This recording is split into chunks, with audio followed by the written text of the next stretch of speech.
உங்களுக்கு எது புரிதோ இல்லையோ, இந்த கிருபையின் ஆவியை நீங்கள் பெற்றுக்கொள்ளுங்கள். நீங்கள் சில விஷயத்தை கேட்டுக்கிட்டே இருக்கும்போது அது ஒரு ஸ்பிரிட்டாவே மாறிடும். ஒருவரை ஒருவர் தங்களிலும் மேன்மையானவர்களாய் எண்ண கடவீர்கள். இதுதான் கிருபையின் வெளிப்பாட்டை பெற்றதின் அடையாளம். எனக்கு கிருபை தெரியும், அவங்களாம் கிருபை அப்படின்னீங்கன்னா அதுக்கு பேர் கிருபையே கிடையாது, கிறுக்கு. கிருபையில வளர்றீங்கன்னா என்ன அர்த்தம் தெரியுமா? அதுக்கு ஒரு அடையாளமே உங்களுக்குள்ள தாழ்மை வளரும். நம்ம கிறிஸ்தவத்துல தாழ்மையை வேற மாதிரி சொல்லி கொடுத்துட்டாங்க. ஒருத்தர் துட்டே இல்லாம பாவம் போல மண்டைக்கு எண்ணெய் இல்லாம உட்காந்துப்பாரு. பாருங்க, சகோதரர் எவ்வளவு தாழ்மையா இருக்கிறான் சார், அவர் ஏழ்மையா இருக்காரு. அங்க ஒருத்தர் நல்ல தலைகளெல்லாம் சீவி கோட்டு போட்டு பாருங்க, என்ன ஒரு பெருமை சார், அவர் அருமையா இருக்காரு. அருமையா இருக்கிறவரை பெருமையா இருக்கிறவன்ட்டும், ஏழ்மையா இருக்கிறவங்கள தாழ்மையா இருக்கிறவன்ட்டும் 2000 வர கிறிஸ்தவம் குழப்பிக்கிட்டே இருக்கு. பெற்றால் தான் கொடுக்க முடியும். கிருபை உங்களுக்கு கொடுக்கிறது, கொடுக்கும்படியாக கொடுக்கிறது. மதம் மனிதனிடம் ஒன்றை கேட்டுக்கொண்டே இருக்கும், ஆனால் கிருபை உங்களை கொடு என்று சொல்லுகிறதில்லை, உங்களுக்கு ஒன்றை அது கொடுக்கிறது. You are not achiever, you are a receiver. பாருங்க, அச்சீவருக்கும் ரிசீவருக்கும் வித்தியாசம் இருக்கு. இயேசு இறங்கி எனக்காக எல்லாத்தையும் செஞ்சு முடிச்சிட்டாரு பாத்தீங்களா, அவர் அச்சீவர். அவர் செஞ்சு முடிச்சதெல்லாம் நான் பெற்றுக்கொள்றேன். I am a receiver, you are a receiver. இந்த கிருபையை நீங்க கற்றுக்கொண்டு அதன் மூலமா அந்த ஜீவனில நீங்கள் வளர வளர ஒரு ராஜாவை போல எல்லாத்தையும் ஆள்றவங்களா மாறிடுவீங்களா. பாவத்தின் வாயிலாக மரணத்தின் சக்தி உள்ள போயிடுச்சு, இப்போ நீதியின் வாயிலாக ஜீவ சக்தி உள்ள போகுது. நீதியை பெற பெற இதுக்கு கூட வாய்ப்பு இருக்கு. அது என்னன்னா மரணத்துக்கே டிமிக்கி கொடுத்துருவீங்க. That is immortality. ஆதாம் என்கிற ஒரு மனுஷன் மூலமா பாவம், அதன் மூலமா என்ன வந்துடுச்சு? மரணம். இப்போ இன்னொரு நபர் வரார், இயேசு கிறிஸ்து. இவர் மூலமா என்ன நடக்குது? ஜீவன் வருது. உங்க செயலால் நீங்கள் பாவியாக இல்லை, ஆதாமின் செயலால் பாவியா மாறிட்டீங்க. அதுபோல உங்களுடைய கிரியை இல்லாமலேயே நீங்கள் நீதிமான்களாக மாற்றப்பட்டிருக்கிறீர்கள் என்பதுதான் சுவிசேஷம். சொல்றாங்க பாருங்க, செல்ஃப் மேட் மில்லினியர்ஸ் அப்படிங்கிறாங்க. No, no, no, no, no. I'm not self-made millionaire. I'm a God-made millionaire. You are a God-made millionaire. தாவீது சொல்லல I'm a self-made millionaire அப்படி சொல்லல. உம்முடைய காருண்யம் என்னை பெரியவனாக்கிற்று. எல்லா புகழும் ஒருவனுக்கே. சிலருக்கு சின்னதா வந்துடக்கூடாது. எல்லாம் நம்மளை பத்தி தெரியும்ல, அட்டி விழும் பாருங்க, ஒண்ணும் இல்ல பாஸ். அப்பவும் 2 பேர் பேசிட்டு இருப்பான். அடிச்ச கைப்புள்ளைக்கே இப்படி சட்டை கிழிஞ்சிருக்கணும், அடி வாங்கணும். டேய், இன்னுமா அந்த ஊர் நம்மள நம்புது?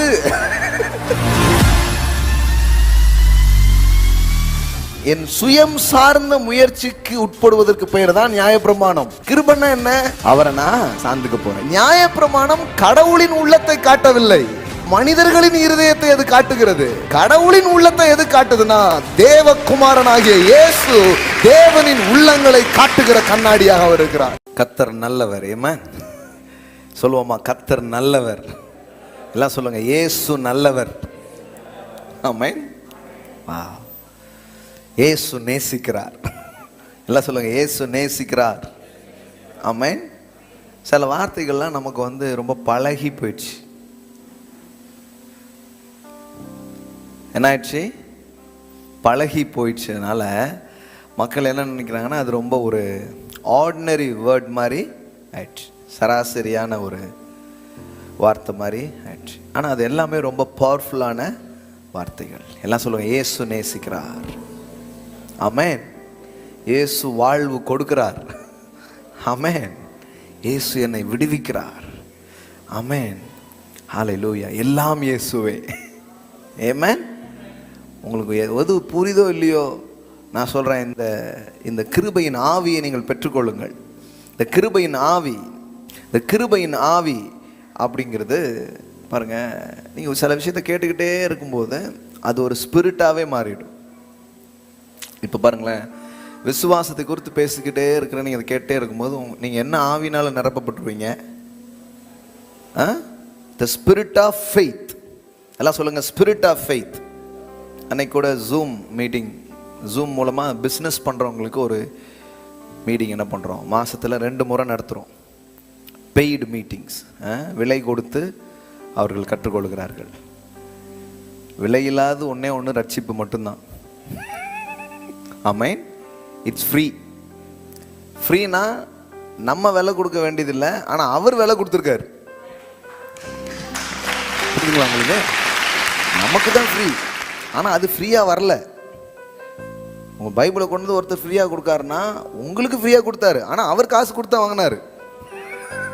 சில சொல்லுவாங்க ஃப்ரீயாக கொடுத்தாங்க பிரதர் பைபிளில். பைபிள் ஃப்ரீயாலாம் எதுவுமே கிடையாது, ஃப்ரீயாவே கிடையாது. கிறிஸ்தவத்தில் பிரியாவே கிடையாது. புரியுதா உங்களுக்கு? ஆமாம், விலை கொடுக்கப்பட்டிருக்கிறதுனால இலவசம். இன்னொன்று, யாராலையும் இந்த உலகத்தில் இருக்கிற எவ்வளோ பெரிய செல்வந்தனும் தன் ஒட்டுமொத்த செல்வத்தை கொட்டி கொடுத்தாலும் வாங்க முடியாது. அதனால் இலவசம். ஆமென். அது விலையேறப்பட்டது, விலை இல்லாதது, யாராலையும் செலுத்தவே முடியாது. அதனால் தேவனே நானே ஃபுல்லாக பே பண்ணிட்டேன்ட்டார். Amen. Fully paid. Amen. Fully paid. ஒரு ஹோட்டலுக்கு போயிட்டு நீங்கள் சாப்பிட போகிறதுக்கு முன்னாடி உங்கள் நண்பர் சொல்கிறாரு ஃபுல்லாக எல்லாமே நீங்கள் என்ன வேணாலும் சாப்பிடுங்க அப்படின்ட்டார். அப்படின்னா எப்படி சாப்பிடுவீங்க? அப்படி தான் கிறிஸ்தவ வாழ்க்கை வாழணும். ஃபுல்லி பெய்டு, எல்லா வேலையும் கொடுத்துட்டார் எனக்காக. ஆமென். ஹல்லேலூயா. அந்த ஜூம் மீட்டிங் நடத்துகிறோம். அந்த ஜூம் மீட்டிங்கில் விலை கொடுத்து பிஸ்னஸ் பண்ணுறவங்க வந்து கற்றுக்குறாங்க. அப்போ அதில் இருந்து இந்த தலைப்பு தான் பேசினேன், த ஃபெய்த் ஆஃப் ஸ்பிரிட், விசுவாச ஆவி அப்படின்னு பேசினேன். இப்போ நீங்கள் இந்த கிருபையை பற்றியெல்லாம் கேட்டுகிட்டே வரும்பொழுது, கிருபைங்கிறது ஒரு போதனையாக, ஒரு அறிவு சார்ந்த காரியமாக நீங்கள் புரிஞ்சுட்டு போயிடாமல், இட்ஸ் அ ஸ்பிரிட். எல்லாம் சொல்லுங்கள், கிருபையின் ஆவி. ஆமென். நீங்கள் அறிவை பெற்றீங்கன்னு வச்சுக்கோங்களேன், நீங்கள் ஆர்கியூமெண்ட்டுக்குள்ளே போயிடுவீங்க. நீங்கள்லாம் நாங்கள்லாம் இது. இப்போ இந்த கிறிஸ்தவத்தில் ஒவ்வொரு வெளிப்பாடும் வரும்போது என்ன நடக்குது? இந்த வெளிப்பாடு ஒரு கிடைச்ச உடனே இன்னொருத்தரை பார்த்து அப்படின்றார். இதுக்கு பேர் வெளிப்பாடா? வெளிப்பாடே கிடையாது. நாங்கள் தான் பரலோகத்துக்கு போவோம், நீங்களாம் எங்கேயாவது போங்க. இப்படி இப்படி இப்படி யோசித்துட்டாலே அது வந்து பைபிளே கிடையாது. அது ஆண்டவர்கிட்ட வர்ற ஒரு தன்மையே கிடையாது. உங்களில் ஒருவரை ஒருவர் தங்களிலும் மேன்மையானவர்களாக எண்ணுங்கள். அதுதான் வேதாகமத்தின் சிந்தனை. ஆமென். ஒருத்தரை விட ஒருத்தர் நீங்கள் எப்படி நினைங்க? எப்படி நினைங்க? மேன்மையாக எண்ணுங்கள். அப்படி எண்ணும். அப்படி என்றது தான் கிறிஸ்துவினுடைய சிந்தனையாக இருக்கிறது. பாருங்க, பிலிப்பியர் 2ஆம் அதிகாரம், ஒரு ஹை தாட்ஸ் நான் உங்களுக்கு சொல்கிறேன் இன்னைக்கு. த ஸ்பிரிட் ஆஃப் கிரேஸை நீங்கள் ரிசீவ் பண்ணணும். இதனுடைய தொடர்ச்சி நிறைய நான் பேசிகிட்டே வர போகிறேன், ஆனால் உங்களுக்கு சொல்கிறேன். பிலிப்பியர் 2ஆவது அதிகாரம் 2:1 வாசிக்கிறேன். ஆதலால் கிறிஸ்துவுக்குள் யாதொரு ஆறுதலும், அன்பினாலே யாதொரு தேறுதலும், ஆவியின் யாதொரு ஐக்கியமும், யாதொரு உருக்கமான பட்சமும் இரக்கங்களும் உண்டானால் நீங்கள் ஏக சிந்தையும் ஏக அன்பும் உள்ளவர்களா இருந்து. ஏகன்னா என்ன? பரந்த மனசு, உயர்ந்த எண்ணம், அதுதான் ஏக. புரியுதா? பழைய தமிழ் வார்த்தை போட்டிருந்தாங்களா, நமக்கு வந்து அது என்னமோங்கிற மாதிரி ஆயிடுது. சுத்தி ஒரு லார்ஜ் ஹார்ட்டோட என்ன பண்ண, திங்க் பண்ண. ஒரு லார்ஜ் ஹார்ட்டோட யோசிக்க ஆரம்பி.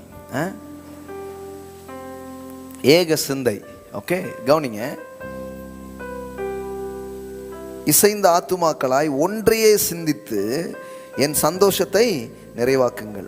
ஒன்றையும் வாதிலாவது வீண் பெருமையினாலாவது செய்யாமல் மனத்தாழ்மையினாலே ஒருவரை ஒருவர் தங்களிலும் மேன்மையானவர்களாய் எண்ண கடவீர்கள். என்ன வார்த்தை வருது பாருங்க. எல்லாம் சொல்லுங்க, ஒருவரை ஒருவர் தங்களிலும் மேன்மையானவர்களாய் எண்ண கடவீர்கள். பக்கத்தில் பார்த்து சொல்லுங்க, நீங்க ரொம்ப மேன்மையானவங்க. யாராவது இருந்தா சொல்லுங்க, நீங்க ரொம்ப மேன்மையானவங்க. சாரி, இது வரைக்கும் உங்க அருமை எனக்கு தெரியல, கூடவே இருந்ததுனால உங்களை சீப்பா நினைச்சிட்டேன். என் பக்கத்தில் உட்கார்ந்தனால என்ன மாதிரியே உங்களை யோசித்துட்டேன்.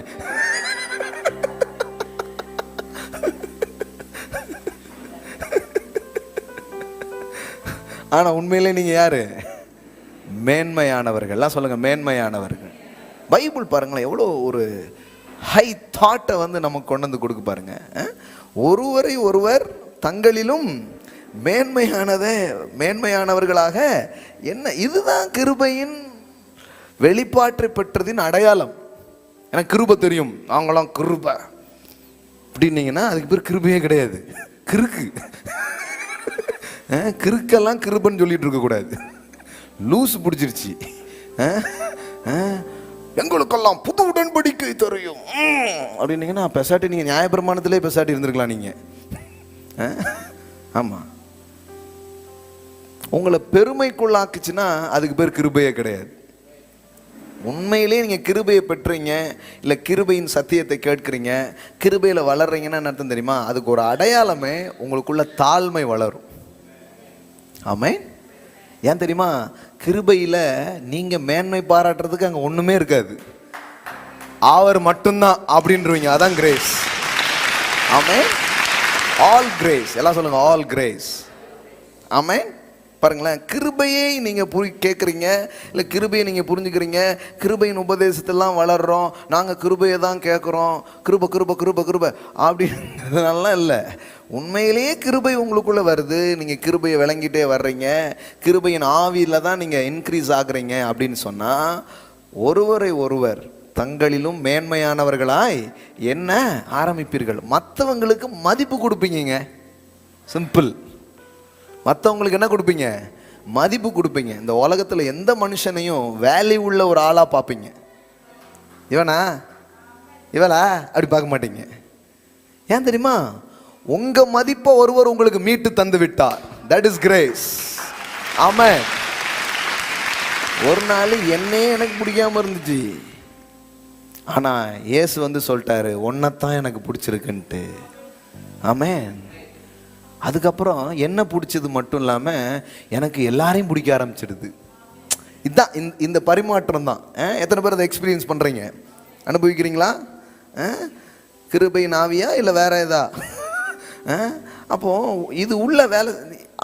ஒரு ஒரு ஒரு சத்தியம் வந்துடுச்சுனாலே, ஒரு ட்ரூத் வருதுனாலே, அந்த ட்ரூத்தினுடைய எக்ஸ்பிரஷன் வச்சு சொல்லலாம் அது எந்த மாதிரியான ட்ரூத்துன்ட்டு.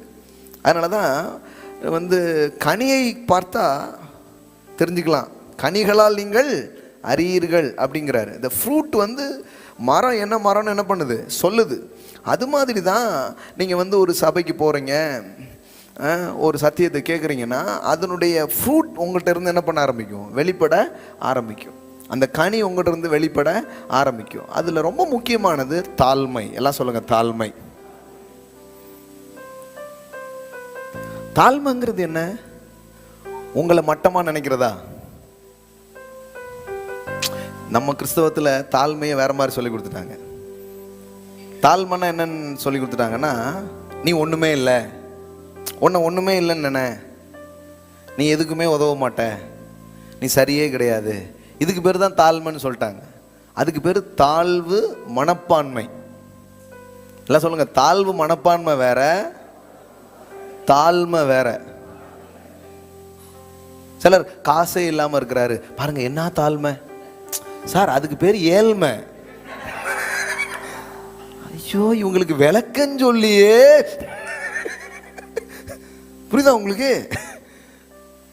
ஒருத்தர் வந்து துட்டே இல்லாமல் பாவம் போல மண்டைக்கு எண்ணெய் இல்லாமல் உட்காந்துருப்பாரு. பாருங்க சகோதரர் எவ்வளவு தாழ்மையாக இருக்கிறார். சார் அவர் ஏழ்மையாக இருக்காரு. ஏழ்மையாக இருக்கிறவரை பிடிச்சி நம்ம என்ன சொல்லி கொடுத்துட்டு இருக்கோம்? பாருங்க என்ன ஒரு தாழ்மை. அங்கே ஒருத்தர் நல்ல தலைகளெல்லாம் சீவி கோட்டு போட்டு பாருங்க என்ன ஒரு பெருமை. சார் அவர் அருமையாக இருக்காரு. அருமையாக இருக்கிறவரை பெருமையாக இருக்கிறவன்ட்டும், ஏழ்மையாக இருக்கிறவங்களை தாழ்மையாக இருக்கிறவன்ட்டும் 2000 வர கிறிஸ்தவம் குழப்பிக்கிட்டே இருக்கு. கர்த்தர் பாருங்க கிருபையா இந்த எண்ணத்திலிருந்தெல்லாம் நம்மளை விடுதலையாக்கி எவ்வளோ அறியாமையில் மக்கள் வாழ்கிறாங்க பாருங்களேன். அதுவும் பாருங்க கிறிஸ்தவத்துக்குள்ள வந்துக்கிட்டு இந்த எண்ணம் வந்துடுது. வெளியில் உள்ளவங்க இதையெல்லாம் ஒத்துக்க மாட்டாங்க. சபை போதனைன்னு வந்து சிக்கிக்கிறாங்க பாருங்க கொஞ்சம் பேர். ஆமாம், அவங்களுக்கு தான் இப்படி ஒரு பிற்போக்கு சிந்தனைகள்லாம் என்ன பண்ணிடுது, வந்துடுது. அதனால தான் பாருங்கள் ரொம்ப இந்த சர்ச்சுக்கு போய் கூட்டங்கெல்லாம் போனவங்கள சிலருக்கு பிடிக்கவே மாட்டேங்க அவங்கள பார்த்தாலே. ஏன்னா இவங்க நடந்துக்கிறதும் பேசுகிறதும் எப்படி இருக்குது, அதுக்கு ஒரு அறிகுறியே இல்லையப்பா. இப்போ கடவுளை தான் பார்க்க போறியா இல்லை கள்ள மிட்டாய் சாப்பிட போறியா ஒரு ரிஃப்ளெக்ஷனே ஒன்றுமே தெரிய மாட்டேங்குப்பா. கொஞ்சம் கூட கிருபையை உங்கள்கிட்ட என்ன பண்ண முடியல, பார்க்கவே முடியலையே அப்படின்னு என்ன பண்ணுறாங்க, சொல்கிறாங்க. அப்போ ஒரு காரியத்தின் ஒரு ஒரு மேன்மையான காரியம் உங்களுக்குள்ள விளங்குதுன்னு சொன்னால், அந்த மேன்மையான காரியத்திற்கு சில வெளிப்பாடுகள் இருக்கிறது. அது என்னன்னா, நீங்கள் மற்றவங்களை மேன்மையாக நினைக்க ஆரம்பிப்பீங்க. ஆமென். ஏன் கிருபையை குறித்த போதனையை கேட்கும் பொழுது நீங்கள் மற்றவங்களை மேன்மையாக நினைப்பீங்கன்னா, உங்கள் மேன்மையே ஒருத்தர் உங்களுக்கு காட்டுறார். ஆமென். நான் எவ்வளவு மேலாக இருக்கிறேன். யார் பொதுவாக மற்றவங்களுக்கு மதிப்பு கொடுப்பாங்க தெரியுமா? தங்கள் மதிப்பை உணர்ந்தவர்கள் தான் பிறருக்கு மதிப்பை கொடுக்கிறார்கள். ஆமென். தங்கள் மதிப்பே தங்களுக்கு தெரியாதவர்கள் இன்னொருத்தருக்கு மரியாதையை கொடுக்கறது ரொம்ப கஷ்டம். சிம்பிளாக சொல்லட்டுமா உங்களுக்கு? எதையாவது ஒன்றை நீங்கள் பெற்றுக்கொண்டால் தான் நீங்கள் வழங்க முடியும். ஆமென். எல்லாம் சொல்லுங்க, பெற்றுக்கொண்டால் தான் வழங்க முடியும், பெற்றால் தான் கொடுக்க முடியும். கிருபை உங்களுக்கு கொடுக்கிறது, கொடுக்கும்படியாக கொடுக்கிறது. ஆமென். கிருபைனால என்ன தெரியுமா? It gives something. The Lord demands, but grace gives. கிருபைக்கும் நியாயப்பிரமாணத்துக்குமான வித்தியாசங்கள் என்ன? மதத்துக்கும் தேவனுடைய அன்பின் செய்திக்கும் இருக்கிற வித்தியாசம் என்ன? மதம் மனிதனிடம் ஒன்றை கேட்டுக்கொண்டே இருக்கும், எதிர்பார்த்து கொண்டே இருக்கும். எதையாவது ஒன்றை கொண்டு வா, ஏதாவது ஒன்றை கொடு கொடு கொடு கொடு கொடு அப்படின்னு சொல்லிக்கிட்டே இருக்கும். அதான் மதம். ஆனால் கிருபை உங்களை கொடு என்று சொல்லுகிறதில்லை, உங்களுக்கு ஒன்றை அது கொடுக்கிறது.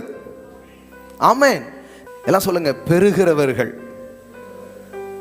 Who is the grace people? They are receiver. They are receiver. Roman 5:17 says, ரோமர் 5:17 சொல்லுகிறது, ரோமர் 5:17, அல்லாமலும் ஒருவனுடைய மீறுதலினால் அந்த ஒருவன் மூலமாய் மரணம் ஆண்டு கொண்டிருக்க கிருபையின் பரிபூரணத்தையும் நீதியாகிய ஈவின் பரிபூரணத்தையும் பெறுகிறவர்கள். எல்லாம் சொல்லுங்க, பெறுகிறவர்கள். உங்களுக்கு பேர் என்ன? எதுக்கு உங்களுக்கு எல்லாம் பெற்றோர்னு பேரு? நீங்க ஒன்றை என்ன பண்ணிருக்கீங்க? பெற்றிருக்கீங்க. அவர் தந்தோர், நீங்கள் பெற்றோர். ஆமென். எல்லாம் சொல்லுங்க, தேவன் தந்தோர், நீங்க யாரு? பெற்றோர். அப்போ நீங்கள் யார்? பெறுகிறவர்கள். கிருபையின் வழியிலே வாழ்கிற வளர்கிற அப்படிங்கிற நீங்க யாருன்னா, யூ ஆர் a receiver. எல்லாம் சொல்லுங்க, I am a receiver. You are not achiever, you are a receiver. பாருங்க, அச்சீவருக்கும் ரிசீவருக்கும் வித்தியாசம் இருக்கு. அச்சீவர் யாரு? அவர் போய் என்ன பண்றாரு? அடைகிறார். அவர் தான் யாரு? Achiever. But you are not achiever, you are a receiver. எப்படி? இயேசு இறங்கி எனக்காக எல்லாத்தையும் செஞ்சு முடிச்சிட்டாரு பார்த்தீங்களா? அவர் அச்சீவர். அவர் செஞ்சு முடிச்சதெல்லாம் நான் பெற்றுக்கொள்றேன். I am a receiver, you are a receiver. Glory to God. Hallelujah. எல்லாம் சொல்லுங்க, I am not achiever, I am a receiver. நீங்க ரிசீவ் பண்றதுனால நிறைய அச்சீவ் பண்ணுவீங்க, அது வேற. Is another dimension of grace. But basically நீங்க யாரு? I am a receiver. எல்லாம் சொல்லுங்க, I am a receiver. அப்ப எப்படி சொல்லியிருக்கு பாருங்க. நான் சொல்றது உங்களுக்கு புரியுதா? எத்தனை பேருக்கு இந்த இடத்துல பேசுறது புரியுது? இந்த ரிசீவர்னா என்னன்னு புரியுதா? புரிஞ்சவங்களாம் கை தூங்க பார்க்கலாம். யாருக்கெல்லாம் புரிஞ்சு இருக்கு? யாருக்கெல்லாம் புரிஞ்சு போச்சு? சிலருக்கு எனக்கு புரிஞ்சு போச்சு பிரதருங்க. போச்சா? புரிஞ்சு இருக்கா? கிருபையின் பரிபூரணத்தையும். கிருபைங்கிறது சாதாரணமானது கிடையாது. It's abundance. எல்லாம் சொல்லுங்க, abundance. கிருபைங்கிறது ஏதோ காலையில் பிதுக்கிற பேஸ்ட் மாதிரி கிடையாது. அது நயாகரா வீழ்ச்சி மாதிரி. ஆமென். ஹல்லேலூயா. அது பெரும் வெள்ளம். எல்லாம் சொல்லுங்க, பெரும் வெள்ளம். கேட்கலன்னா 1ஆம் தேதி மெசேஜ் கேளுங்க. 1ஆம் தேதி மெசேஜில் பேசிக்கிறோம். கிருபையின் பெரும் வெள்ளம். கிருபைங்கிறது பெரிய வெள்ளங்க அது. ஆமாம், நோவா காலத்தில் வந்த வெள்ளம் அழிவின் வெள்ளமாக இருந்தது. ஆனால் தேவன் தன் குமாரனை அனுப்பி உங்களை வாழ வைக்கும் கிருபையின் வெள்ளத்தை அனுப்பிட்டு இருக்காரு. இப்போ நீங்கள் வேணா பாருங்க, இந்த வெள்ளத்தில் உலகமே மூழ்கும். இது ஜீவனுக்கான வெள்ளம். அந்த வெள்ளம் வந்ததுனால எல்லாரும் காலி. இந்த வெள்ளம் வர்றதுனால காலி ஆக மாட்டாங்க, எல்லாரும் ஜீவனை பெற்றுக்கொள்வார்கள். ஆமென். அது ஆக்கினை தீர்ப்பு கொடுக்கும் ஊழியம். It is the ministry of condemnation. ஆனா இது ஆக்கினை தீர்ப்பு கொடுக்கும் ஊழியம் அல்ல, இது ஜீவனை கொடுக்கும் ஊழியம். ஆமென். அந்த வெள்ளம் அழிவுக்கான வெள்ளம், இந்த வெள்ளம் ஆக்கத்திற்கான வெள்ளமாக இருக்கிறது. எல்லாம் சொல்லுங்க, கிருபையின் பரிபூரணம். ஆங்கிலத்தில் எப்படி வருது? abundance of grace. எல்லாம் சொல்லுங்க, abundance of grace. ஆமென். அடுத்தது இது எல்லாத்தையுமே விளக்க போகிறேன். இந்த இன்னைக்கு சண்டே மட்டும் நீங்கள் கேட்குறது மட்டும் இல்லை, செவ்வாய்க்கிழமை வாங்க, இந்த ஒவ்வொரு வார்த்தையும் நம்ம ஸ்டடி பண்ண போகிறோம், புரிஞ்சுக்க போகிறோம். இப்போ கொஞ்சம் ஃப்ளோவாக சில மேட்ரு சொல்லிடுறேன்.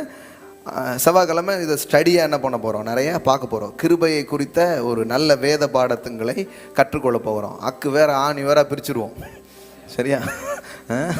அவ்வளோ தெளிவாக நீங்கள் புரிஞ்சுக்க போகிறீங்க.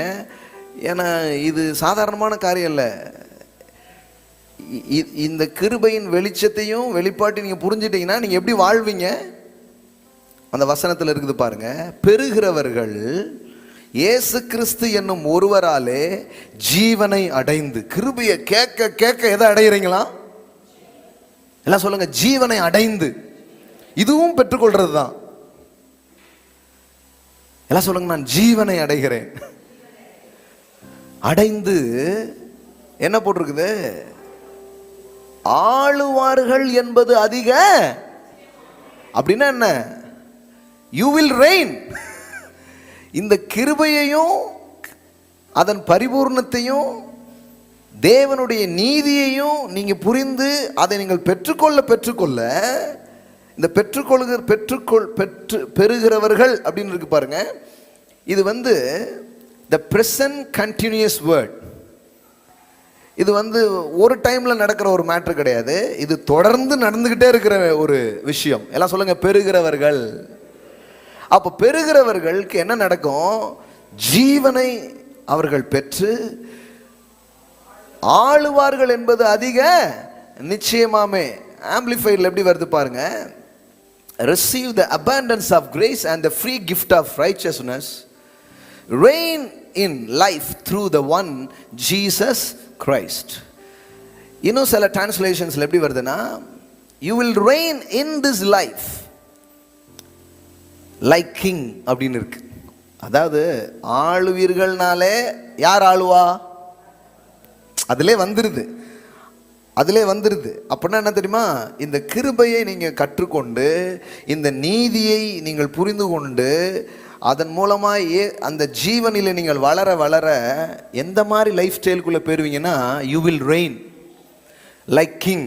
ஒரு ராஜாவை போல எல்லாத்தையும் ஆள்றவங்களாம் மாறிடுவீங்களாம். இந்த போதனையினுடைய லக்கு அல்லது இந்த போதனை உங்களை எங்க கூட்டிட்டு போகுதுன்னா, ஆளுகிற ஒரு வாழ்க்கைக்கு கூட்டிட்டு போயிடும். ஆமென். ஆள்ற வாழ்க்கை அல்ல, ஆள்ற வாழ்க்கை. ஆமென். எல்லாம் சொல்லுங்க, ராஜாவை போல நான் ஆளுவேன். ஆமென். பக்கத்துல பா சொல்லுங்க, you will reign. எல்லாம் சொல்லுங்க, you will reign in this life like king. சொல்லுங்க, you will reign in this life like king. Amen. you will reign-ங்கிறது தானே ஜெனிசிஸ் 1:26. ஆள முடியாத என்ன பண்ணாரு? என்னங்க படைச்சார். ஆனா ஜீவனை இவன் இழந்து போனதால், இவனுக்குள் மரணம் வந்ததால் ஆள வேண்டியவன் ஆளப்பட்டான். ஆனா அவன் ஆள வந்தான். அவன் யாரு? மனுஷன் யாரு? ஆள வந்தான். ஆமாங்க. ஆனா அவனுக்குள்ள மரணம் வந்ததுனால இப்போ அவனை எல்லாம் என்ன பண்ணிடுச்சு? ஆண்டு கொண்டது. பாவம், சாபம், தரித்திரம், நோய். இப்ப இதனால மனுஷன் என்ன பண்ணப்படுறான்? ஆளப்படுறான். ஒரு அடிமை வாழ்க்கை போல அவன் மாறிட்டான். அப்ப what is a solution? what is a remedy? அப்படின்னா இவனுக்குள்ள இந்த மரணத்தின் சக்தி போனதுனால, பாவத்தின் வாயிலாக மரணத்தின் சக்தி உள்ள போயிடுச்சு. இப்போ நீதியின் வாயிலாக ஜீவசக்தி உள்ள போகுது. அரங்சான் தெரியலையே. பாவத்தின் விளைவாக மரணம் என்கிற சக்தி உள்ள போயிடுச்சு மனுஷனுக்குள்ள. இப்போ நீதியின் வாயிலாக, நீதி என்ன? இயேசு கிறிஸ்து என்கிற நீதியின் வாயிலாக இப்ப மனுஷனுக்குள்ள என்ன போகுது? ஜீவனின் சக்தி. அதனாலதான் நீதியின் பாதையில் ஜீவன் உண்டு, அதில் மரணம் இல்லை. ஹலோ, ஸ்கிரிப்சருங்க. நீதியின் பாதையில் என்ன இருக்கு? ஜீவன் உண்டு, அதுல என்ன கிடையாது? மரணம் இல்லை. மரணம் இல்லாத வாழ்க்கை சாத்தியமா? மரணம் இல்லைன்னு பைபிள்ல போட்டிருக்கு. எந்த அளவு, எதுக்கு மரணம் இல்லை? சும்மா மரணம் இல்லை அப்படி கிடையாது. நீங்க நீதியை பெற பெற, கிருபையை பெற பெற இதுக்கு கூட வாய்ப்பு இருக்கு. அது என்னன்னா மரணத்துக்கே டிமிக்கி கொடுத்துருவீங்கிறார். That is immortality. எத்தனை பேருக்கு விளங்குச்சு? That is immortality. இந்த கிருபையை பெறுகிறவர்கள், நீதியை பெறுகிறவர்கள் பெற்றுக்கிட்டே வர்றீங்க. பெற பெற பெற முதல்ல நம்பிக்கை கிடைக்கி, சுகம் கிடைக்கி, விடுதலை, வெற்றி, இப்படி ஒன்னொன்னா பெருகிட்டே வருது. அதுக்கப்புறம் பார்த்தா கூஜா மாதிரி இருந்தீங்க, ராஜா மாதிரி ஆயிடுறீங்க. ஆள ஆரம்பிக்கீங்க, வாழ்க்கையே ரெயின் பண்றீங்க. கிறிஸ்து என்கிற அந்த அவருடைய ஜீவன் உள்ள போய் போய் போய் இம்பார்ட் ஆயிட்டே இருக்குது. த லைஃப் இம்பார்ட்டேஷன் உங்களுக்குள்ள நடக்க நடக்க நடக்க திடீர்னு பார்த்தா கிறிஸ்து மாதிரியே வாழ ஆரம்பிச்சிடுறீங்க, இயேசு மாதிரியே வாழ ஆரம்பிச்சிடுறீங்க. அப்போ உங்களுக்கு புரியுதுன்னா இந்த போதனையினுடைய கோல் அல்லது இந்த போதனை உங்களை எங்க கொண்டு போய் நிறுத்திட முடியும் அப்படின்னா இதுதான். அந்த ஸ்கிரிப்சர் ரெஃபரன்ஸ் போட்டிருக்காங்க 12:28. நீதியின் பாதையில், நீதிமொழிகள் 12:28. நீதியின் பாதையில் என்ன உண்டு? அந்த பாதையில் மரணம் இல்லை. 2 வார்த்தை போட்டாங்க. But immortality, eternal life. மண்டையை போட்டு எதுக்கு பிச்சுக்கணும்? எது வேணுமோ வச்சுக்கோ அப்படின்னு போட்டாங்க. எல்லாம் சொல்லுங்க, இம்மார்டாலிட்டி, லைஃப், ரெண்டுமே இருக்கு. எட்டர்னல் லைஃப்னா செத்ததுக்கு அப்புறம் கிடைக்குதுன்னு நிறைய பேர் நினைக்கிறாங்க. இல்லைங்க, அவருடைய ஜீவனுக்கு பேர் தான் eternal life. Getting God's life, receiving God's life, that is eternal life. தேவனுக்கு சாவு உண்டாங்க? கிடையாது. அப்ப தேவனுடைய ஜீவன் உங்களுக்குள்ள வந்துடுச்சுன்னா என்ன வந்துடுச்சு? நித்திய ஜீவன் வந்துடுச்சு. தேவனுடைய ஜீவன் தான் நித்திய ஜீவன். நித்திய ஜீவன், நித்திய ஜீவன். நம்ம ஆளுகள் முடிஞ்சதுக்கு அப்புறம் கிடைக்கிறது நித்திய ஜீவன்கிறாரு. முடியவே கூடாதுன்னு கிடைக்கிறதா நித்திய ஜீவன்.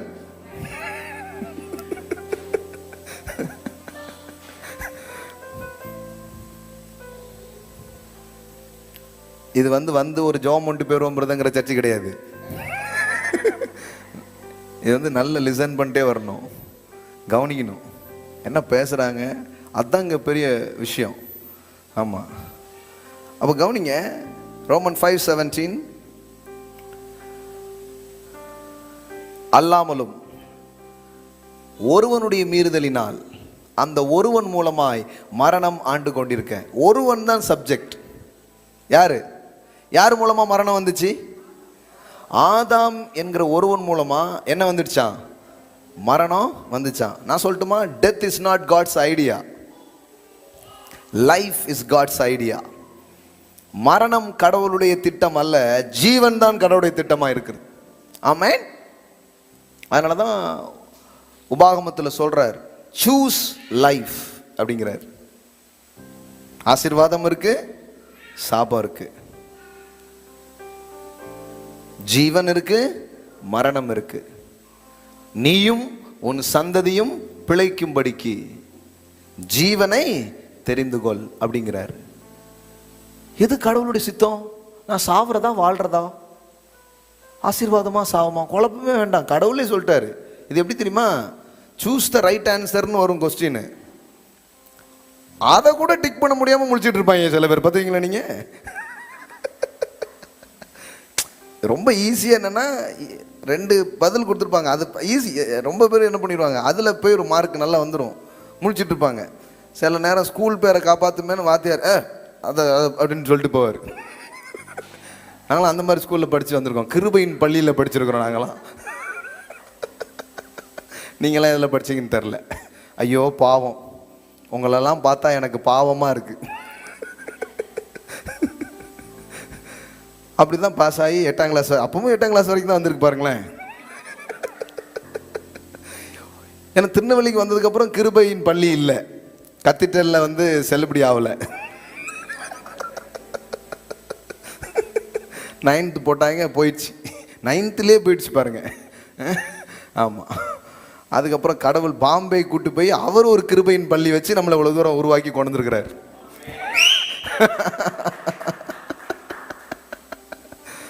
தம்பி இந்த இதெல்லாம் வேண்டாம், நான் உனக்கு சொல்லித்தரேன்னு கூட்டு போய் இப்போ நானும் கிருபையின் பள்ளியில் படித்து தான் வந்துட்டு இருக்கேன். அதனால தான் கிருபை பிரசங்கியார் என்று அழைக்கப்படுகிறோம். அவனுக்கு தெரியல, இவருக்கு பிரசங்கியார் ஆனதே கிருபை தான். அதனால தான் இவர் எதை பேசிகிட்டு இருக்காரு, கிருபையே பேசிக்கிட்டே இருக்கிறாரு. நல்லா கவனிங்க, என்ன சொல்லிட்டு இருக்கிறேன்? Choose life. எதை மார்க் பண்ணணும்னு குழம்பவே வேண்டாம் கடவுளை பொறுத்தளவுக்கும். சில சொல்கிறாங்க தேவ சித்தத்தை புரிஞ்சிக்கவே முடியல, அப்படி தான் மண்டே பிக்கிறாங்க. ஏற்கனவே தான் அங்கே பிஞ்சிடுச்சுல நிறைய, நீங்கள் ஏன் பிக்கிங்க? இருக்கிறதையும் பண்ணாதீங்க. அதெல்லாம் குழப்பமே கிடையாது. கடவுளுடைய சித்தம் தெளிவாக இருக்குது. அவர் சொல்கிறாரு 2 இருக்குது. நீயும் உன் சந்ததியும் பிழைக்கும்படிக்கு ஜீவனை தெரிந்து கொண்டு. Choose life, you shall choose life. அப்போ குழப்பமே கிடையாது. கடவுளுடைய ஐடியா இதுதான், ஆசீர்வாதம் தான். இஸ்ரவேலை ஆசீர்வதிப்பதே எனக்கு பிரியம், ஜீவனை நீ தெரிந்து கொள்ளுன்னு என்ன பண்ணிட்டாரு, சொல்லிட்டார். இப்போ ரோமன் 5:17 போடுங்க, அது அப்படியே வச்சிருங்கடா. ரோமன் 5:17. அல்லாமலும் ஒருவனுடைய மீறுதலினால் ஒருவன் மூலமாய் மரணம் ஆண்டு கொண்டிருக்க.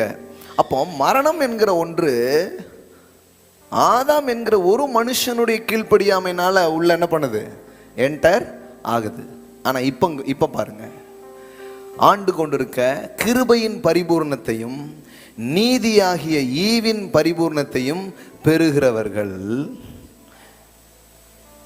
இயேசு கிறிஸ்து என்னும் ஒருவராலே ஜீவனை அடைந்து. ஆதாமின் மூலம் மரணத்தின் வாழ்வை நாம் எப்படி பெற்றுக்கொண்டோமோ அதுபோல வேதவசனம் சொல்லுகிறது இயேசு கிறிஸ்து என்னும் ஒருவராலே ஜீவனை அடைந்து ஆளுவார்கள் என்பது அதிக நிச்சயமாமே. இதுல நீங்க எங்கேயாவது சப்ஜெக்ட்ல வர்றீங்களா? உங்க செயல் ஏதாவது இதுல சப்ஜெக்ட்ல வந்திருக்கா? வரவே இல்லை. ஒரு மனுஷனுடைய கீழ்ப்படியாமை மரணத்தை கொண்டு வந்து விட்டது. இப்போ இயேசு கிறிஸ்து என்னும் ஒருவருடைய கீழ்ப்படிதல் உங்களுக்கு ஜீவனை கொண்டு வருகிறது. ஆமென். இப்போ பாருங்க, ரோமன் 5:17. ரோமன் 5 வந்து ரொம்ப இம்பார்ட்டன்ஸான ஒரு இது. நான் உங்களுக்கு இன்னும் காட்டுறேன் பாருங்க. கொஞ்சம் பேருக்கு புரியுது, கொஞ்சம் பேருக்கு என்ன சொல்றாரு அப்படிங்கிற மாதிரி இருக்குது பாருங்க. அதனால தான் பைபிளில் வந்து பால் குடிக்கிறவங்கன்னு யாரை பற்றி சொல்லிருக்கு தெரியுமா? பேபி மில்க் குடிக்கிற பேபி யாரை சொல்லி தெரியுமா? நீதியின் வசனத்தில் பழக்கம் இல்லாதவர்கள். வசனத்தில் பழக்கம் இல்லாதல நீதி இதை பற்றிலாம் பேசினா அவங்களுக்கு அவங்க தான் பேபிஸா. அதனால் பாருங்கள், நம்ம பேபிஸ் கிடையாது. நாம கற்று தேறுகிறவர்கள். ஆமென். கவனிங்க, ரோமன் 5:17.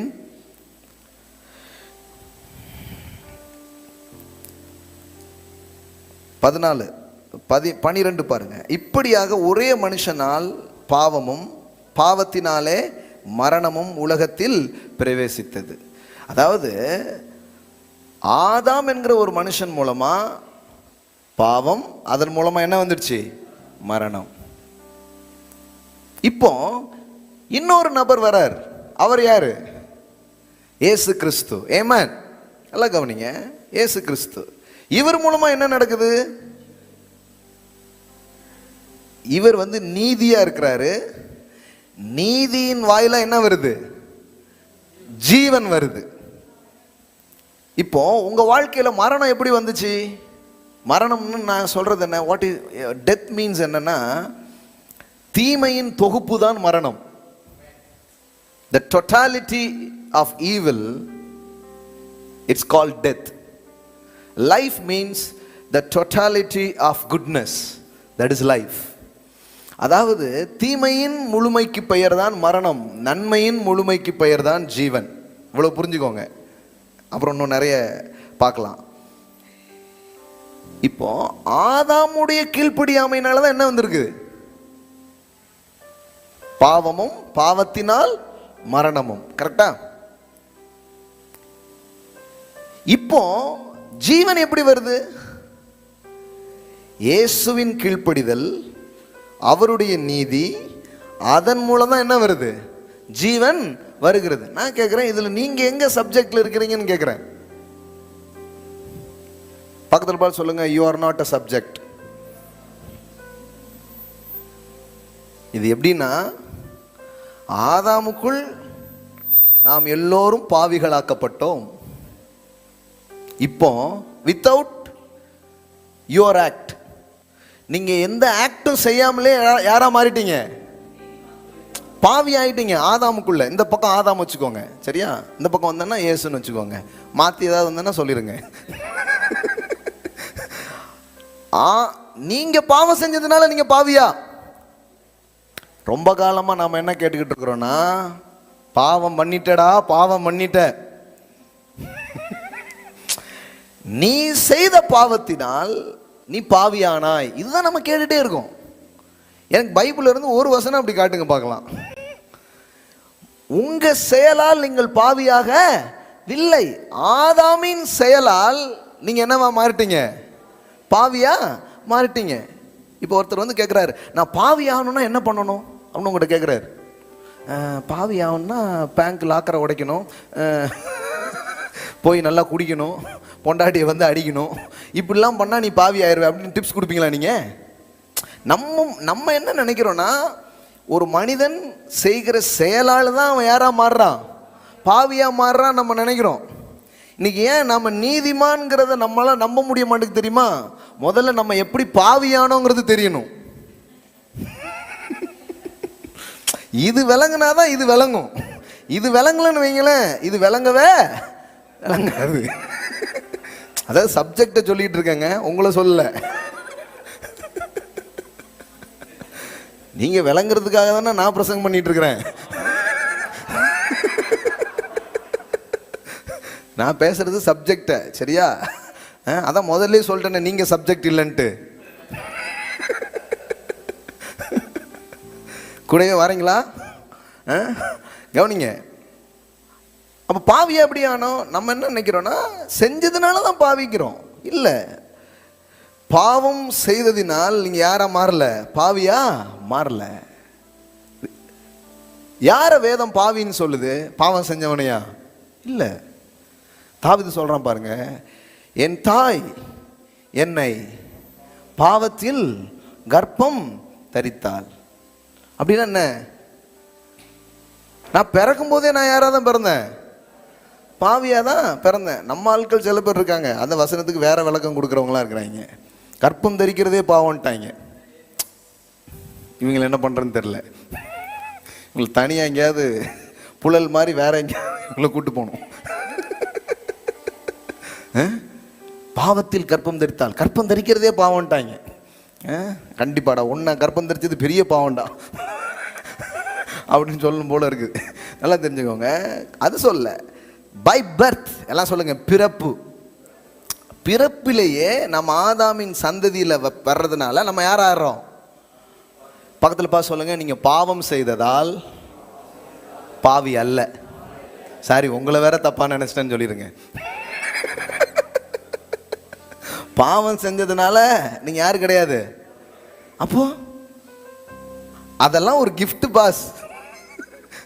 இப்போ இன்னும் உங்களுக்கு புரியுற மாதிரி சொல்றேனே,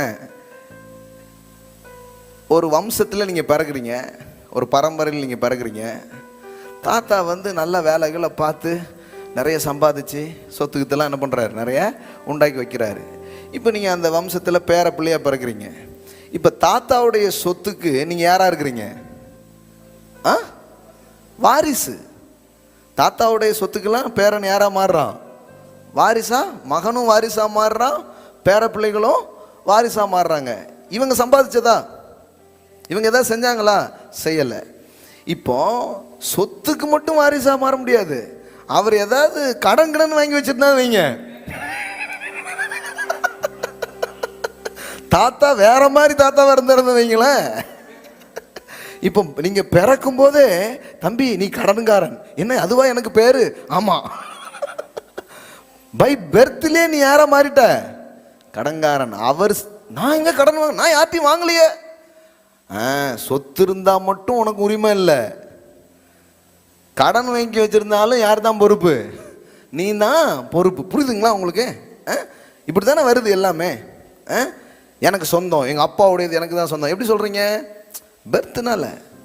நல்லதுனாலும் அப்படிதான், கெட்டதுனாலும் அப்படிதான். அப்போ வேதாகமும் சொல்கிற காரியத்தை முதல்ல புரிஞ்சுக்கோங்க.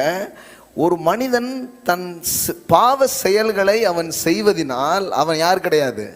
பாவி கிடையாது. ஏனென்றால் ஒரு மனிதன் பாவி என்று கருதப்படுவது அவனுடைய செயலை வைத்து அல்ல, ஆதாம் என்கிற ஒரு மனுஷனுடைய கீழ்ப்படியாமையினாலே முழு மனுவர்க்கத்தும் எதுக்குள்ள வந்துடுச்சு? பாவம் என்கிற சிறைக்குள்ளே, பாவம் என்கிற நிலைக்குள்ளே, அடையாளத்துக்குள்ளே அவர்கள் தள்ளப்பட்டு விட்டார்கள். இப்ப கவனிங்க, கவனிங்க, இப்ப கவனிங்க. எப்படி இப்போ ஒருத்தர் பாவம் செய்யறாருன்னா அவர் பாவம் செய்கிறதுனால பாவி கிடையாது, பாவியா இருக்கிறதுனால தான் என்ன செய்யறாரு. நம்ம வந்து ரிவர்ஸ்ல யோசிக்கிறோம். இதை பண்ணா அவன் தப்பானவன் இல்லைங்க, தப்பானவனா இருந்தனால தான் அதை பண்ணியிருக்கான். பாவம் செய்ததினால் பாவி அல்ல, பாவியா இருக்கிறதுனால தான் என்ன செய்யறோம். பாவியுடைய டியூட்டி என்ன? பாவம் செய்யறது. வேற என்னது? அவன் டியூட்டியை பண்ணிட்டு இருக்கான் பாஸ். அப்ப என்ன பண்ணலாம்? இப்ப பாருங்க, இவன் செய்யாமலேயே இவன் பாவியா மாறினது மாதிரி கடவுள் இன்னொரு ஆக்ட் கொண்டு வராரு, இன்னொரு செயலை கொண்டு வராரு. அது என்ன செயல்?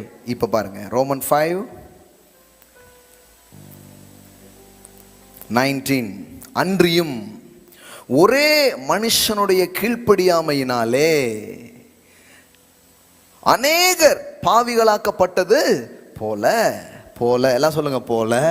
இது தெரியுது, இது தெரியுது. எது தெரியுது? ஆதாமின் கீழ்ப்படியாமையினால் நான் என்னவா மாறிட்டேன்.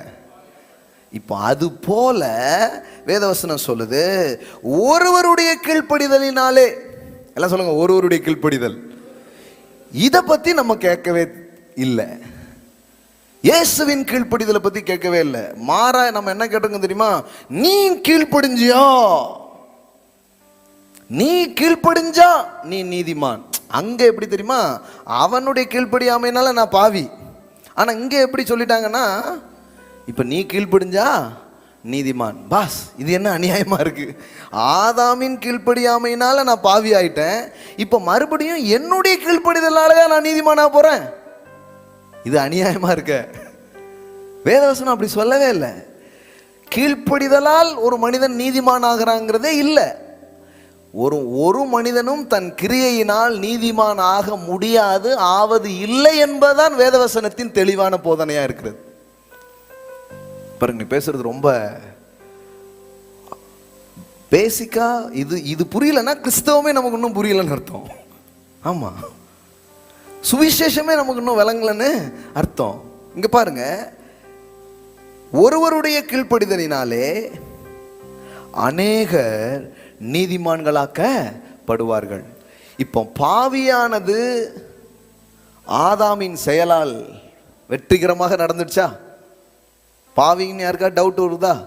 டவுட்டே கிடையாது. ஏன்? இவன் என்ன செஞ்சான் பாவியாக? இவன் ஒண்ணுமே பண்ண வேண்டாம். ஏன்? தாத்தாவின் செயல் இவனை என்னதான் மாறிச்சிச்சு? பாவியாக்கிடுச்சு. கரெக்டா? இப்போ அதே போலதான், அது போல எவ்வளவு அழகா வேதவசனம் சொல்லுது பாருங்க. அது போல ஒருவருடைய கீழ்ப்படிதல், இயேசுவின் கீழ்ப்படிதலால் அநேகர் நீதிமான்களாக்கப்படுவார்கள். அப்படின்னா அர்த்தம், இப்போ உங்களுடைய கிரியை இல்லாமலேயே நீங்கள் பாவியானது எப்படியோ அதுபோல உங்களுடைய கிரியை இல்லாமலேயே நீங்கள் நீதிமான்களாக மாற்றப்பட்டிருக்கிறீர்கள் என்பதுதான் சுவிசேஷம், என்பதுதான் நற்செய்தியா இருக்கிறது. ஆமென். எல்லாம் சொல்லுங்க, கிரியை இல்லாமலே நான் பாவியான, இப்ப கிரியை இல்லாமலேயே நான் நீதிமான் ஆயிட்டேன். ஏன்னா ஆதாமின் கிரியை என்னை பாவியாக்கிட்டு, இயேசுவின் கிரியை உங்களையும் என்னையும் நீதிமான்களாய் மாற்றப்பட்டிருக்கிறது. நீங்கள் நீதிமான்களாக இருக்கிறீர்கள். ஆமே. நீ பாவிங்கிறத ஒத்துக்க சொல்லிதான் சபை பேசிக்கிட்டே வருது. ஒத்துக்கோ, இது பாவம் அது பாவம் அதெல்லாம் பண்ற, அதனால நீ பாவி நீ பாவி. இல்லைங்க, நான் ஒண்ணுமே செய்யாமலே என்ன ஆயிட்டேன்? இப்போ ஒண்ணுமே செய்யல, கிருபையாய் இலவசமாய் நீதிமானாய் மாற்றப்பட்டிருக்கிறேன். ஆமென். through the act of Christ, through the obedience of Christ. The obedience of Adam, it's made us sin, a sinful man. The obedience of Christ is made us righteous. Hallelujah. எல்லாம் சொல்லுங்க, இயேசுவின் கீழ்ப்படிதலால் நான் நீதிமான், எனது கீழ்ப்படிதலினால் அல்ல. நம்ம என்ன சொல்லிட்டோம்? கீழ்ப்படிதலா இருந்தனா நீ யாரு? நீதிமான். இப்போ பைபிள்ல நிறைய ஆசீர்வாதம் யாருக்கு தான் சொந்தம்? நீங்க பார்த்துருக்கீங்களா? எல்லா ஆசீர்வாதத்துக்கு முன்னாடி ஒரு வார்த்தை இருக்கும். என்ன வார்த்தை?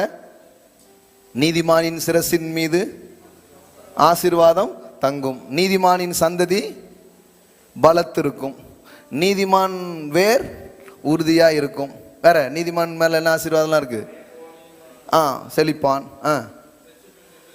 நீதிமானின் கூடாரத்தில். இப்ப நான் கேட்க, நீங்க நீதிமானா? எந்த மான்? பாஸ், நான் புள்ளிமான் கூட கிடையாது, கவரிமானும் கிடையாது.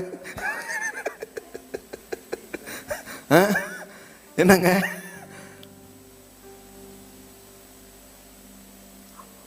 இந்த அப்போ நீதிமானுக்கு மேல இவ்வளவு ஆசீர்வாதம் சொல்லியிருக்கு. ஆனா அது எதையுமே மக்களால தங்களுக்கு கிளைம் பண்ணவே முடியல. ஏன் தெரியுமா? பாஸ், நம்ம தான் நீதிமான் இல்லையே. பைபிள்லாம் வாசிப்போம், வசனம்லாம் எல்லாத்துலயும் ஒட்டி வச்சிருப்போம், கதவு கிதவு நிலை கிளை ஹெல்மெட்ல முத கொண்டு ஒருத்தர் ஒட்டியிருக்காரு, ரட்சணியம் என்னும் தலை சீரா. ஏய்,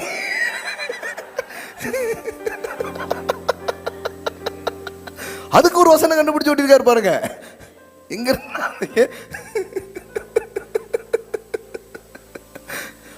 ஆனா அவ்வளோ வாக்குத்தத்தமும் அவ்வளோ வசனம் இருந்தும் யாராலையும் அதை என்ன பண்ண முடியல? விசுவாசிக்கவே முடியல, தங்களுக்கு சொந்தமாக எண்ணவே முடியல. ஏன் சொந்தமா என்ன முடியல தெரியுமா? பாஸ், எல்லாம் சொல்லிடுவாங்க, சொல்லிட்டு இதெல்லாம் நீதிமானுக்கு, நம்ம தான் இந்த மான் கிடையாத அப்படின்னு மான் கராத்த ரேஞ்சில் நம்ம துள்ளி போயிடுவோம். ஆனா இன்னைக்கு ஒன்று புரிஞ்சுக்கோங்க, இந்த நீதிமானின் ஆசீர்வாதங்கள், அது நீதிமானுக்கு வர்றது, இது எதுவுமே எப்படின்னா உங்க கீழ்ப்படிதலால நீங்க யாரா மாறவே முடியாது. முதல்ல ஒன்று சொல்லிடுறேன், உங்க கீழ்ப்படிதனால நீங்க நீதிமான் ஆகவே முடியாது. போங்க, இதுக்கு முதல்ல தெளிவாக வந்துருங்க. வள வள கொல கொலாம் பேசக்கூடாது, வெட்டு ஒன்று துண்டு ரெண்டுங்கிற மாதிரி சொல்லுங்க. என்னுடைய கீழ்ப்படிதலால் இந்த ஜென்மத்தில் மட்டும் இல்லை, இன்னும் 7 ஜென்மம் நான் நீதிமானாகவே முடியாது. முடியாதுங்கிறதுக்கு வரணும். அதான் சொல்றேன், முடியலடா சாமிங்கும் போது தான் கிருபையே வருது. அதான் முடியலடா சாமி, முடியலடா அப்படின்னு என்ன வந்துருது? சாமி வந்துருது. முடியுங்கிறது என்னது? செல்ஃப். அவனுடைய செல்ஃப் மேல இருக்கிற கான்ஃபிடன்ஸ்ல தான் என்ன பேசிட்டு இருக்கிறான்? I can. அப்புறம் I can I can I can முடியல. கேனை கூட என்னால தூக்க முடியல. ஐ கேன் ஐ கேன்ட்டு மாம்சத்தின் பலன் எல்லாம் அவன் என்ன பண்ணிடுது? வச்சிருது. ஆனா கிருபைங்கிறது என்ன தெரியுமா? என்னால முடியுங்கிறதே இல்லை. அதுக்குள்ள நான் வாழல. நான் எதுல வாழ்றேன்னா God can. ஆமென். சொல்றாங்க பாருங்க, செல்ஃப் மேட் மில்லினியர்ஸ் அப்படிங்கிறாங்க. No no no no no, I am not self made millionaire, I am a God made millionaire. ஆமென். you are a God made millionaire. தாவீது சொல்லல ஐ am a self made millionaire அப்படி சொல்லல. உம்முடைய காருண்யம் என்னை பெரியவனாக்கிற்று. ஆமென். நான் சொல்றேன், நீங்க எல்லாம் செழிப்பீங்க பாருங்க. இனிமே உங்க கிரியையை சாராம அவருடைய இரத்தத்தையும் கிருபையும் உடன்படிக்கையும் நம்புகிற நீங்கள் உயர்த்தப்படுவீர்கள். இன்னைக்கு நான் சொல்றேன், நீங்கள் உயர்த்தப்படுவீர்கள். ஆமென். நீங்க எப்படிடா பணக்காரன்? கடவுள் என்ன பணக்காரனாக்கினான்னு சொல்ற மாதிரி நிறைய பணக்காரர்கள் செல்வந்தர்கள் இந்த இடத்துல உதயமாவீர்கள் என்று நான் உங்களுக்கு சொல்லுகிறேன். You are a God made millionaire. Amen. God made millionaire. கர்த்தரால் ஆயிற்று. நம் கண்களுக்கு ஆச்சரியமா இருக்கிறது. அந்த மாதிரி தான் உங்க வாழ்க்கை இருக்கும். அதுதான் கிருபையினால் வர்ற உயர்வு, கிருபையினால் வருகிற செழிப்பு, கிருபையினால் உண்டாகிற பெருக்கம், கிருபையினால் ஏற்படுகிற மேன்மை. அப்படிப்பட்ட வெற்றியை பெற்றவங்களுக்கு பெருமையே வராது. ஆமாங்க, கிருபையின் வழியில ஒருத்தன் செழிச்சான்னா அவனுக்கு பெருமையே வராது. ஏன் தெரியுமா? அவனுக்கு தெரியும், இது என்னால் ஆகலைங்க. எல்லா புகழும் ஒருவனுக்கே. நீ நதி போல ஆராதனை பாட்டுன்னு நினைச்சிட்டாங்க நிறைய பேர்.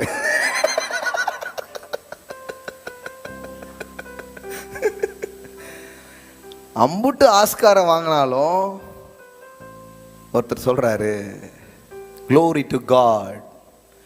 ஆமாங்க, நான் சொல்லட்டுமா? வெற்றிக்கு பிறகு அடக்கமா இருப்பவன் மீண்டும் வெற்றி பெறுகிறான்.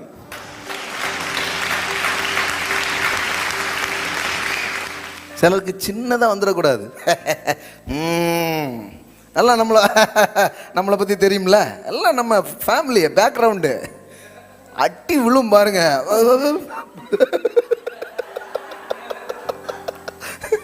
நல்ல வாங்கினதுக்கு அப்புறம் ஒண்ணும் இல்லை பாஸ். அப்பமும் ரெண்டு பேரும் பேசிட்டு இருப்பான். அடிச்ச கைப்புள்ளைக்கே இப்படி சட்டை கிழிஞ்சிருக்கணும். அடி வாங்கின டேய், இன்னுமா அந்த ஊர் நம்மள நம்புது?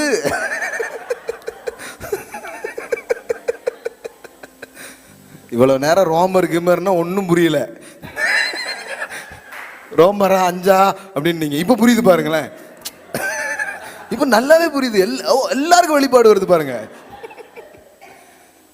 மக்களே, இது என் தவறல்ல, நீங்கள் அவ்விதமாய் வளர்ந்து விட்டீர்கள்.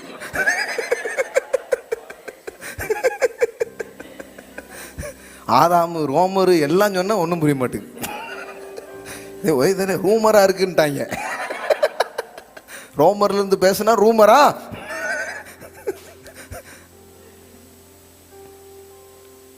எல்லாம் கவனிங்க.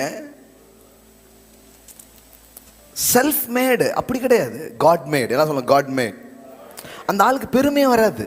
நான் தான் முதல்ல சொல்லிட்டேன், கிருபையின் ஆவி உங்களுக்குள் கிரியை செய்கிறதுன்றா நீங்க எப்படி இருப்பீங்க? தாழ்மையாக தான் இருப்பீங்க. தாழ்மையாக இருப்பீங்க. உங்களுக்கு பெருமையாக வராது. சிலர் ரதத்தை குறித்து, சிலர் குதிரைகளை குறித்து மேன்மை பாராட்டுகிறார்கள். நாங்களோ எங்கள் தேவனாகிய கர்த்தருடைய நாமத்தை குறித்து அல்லாமல் வேற ஒன்றை குறித்து மேன்மை பாராட்டு. ஆமென். அவர்கள் முறிந்து விழுந்தார்கள். ஆமா, பத்தக்காடி விழுந்து கிடப்பா பாருங்க, தூக்க ஒரு ஆளும் இல்லையேன்ட்டு. ஆனால் நாங்கள் நிமிர்ந்து நின்றோம். ஆமென். நிமிர்ந்து நிக்கிற ஒரு பலன் அவரை உயர்த்தி என்னால இல்லைங்க, அவரால. சங்கீதம் 20:7. சிலர்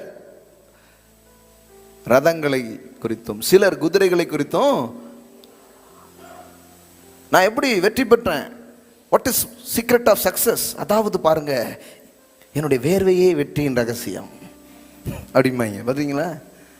அவங்க குதிரை ரதம் தங்களுடைய செல்ஃப் இதெல்லாம் பெருமையாக பேசுகிறவங்க.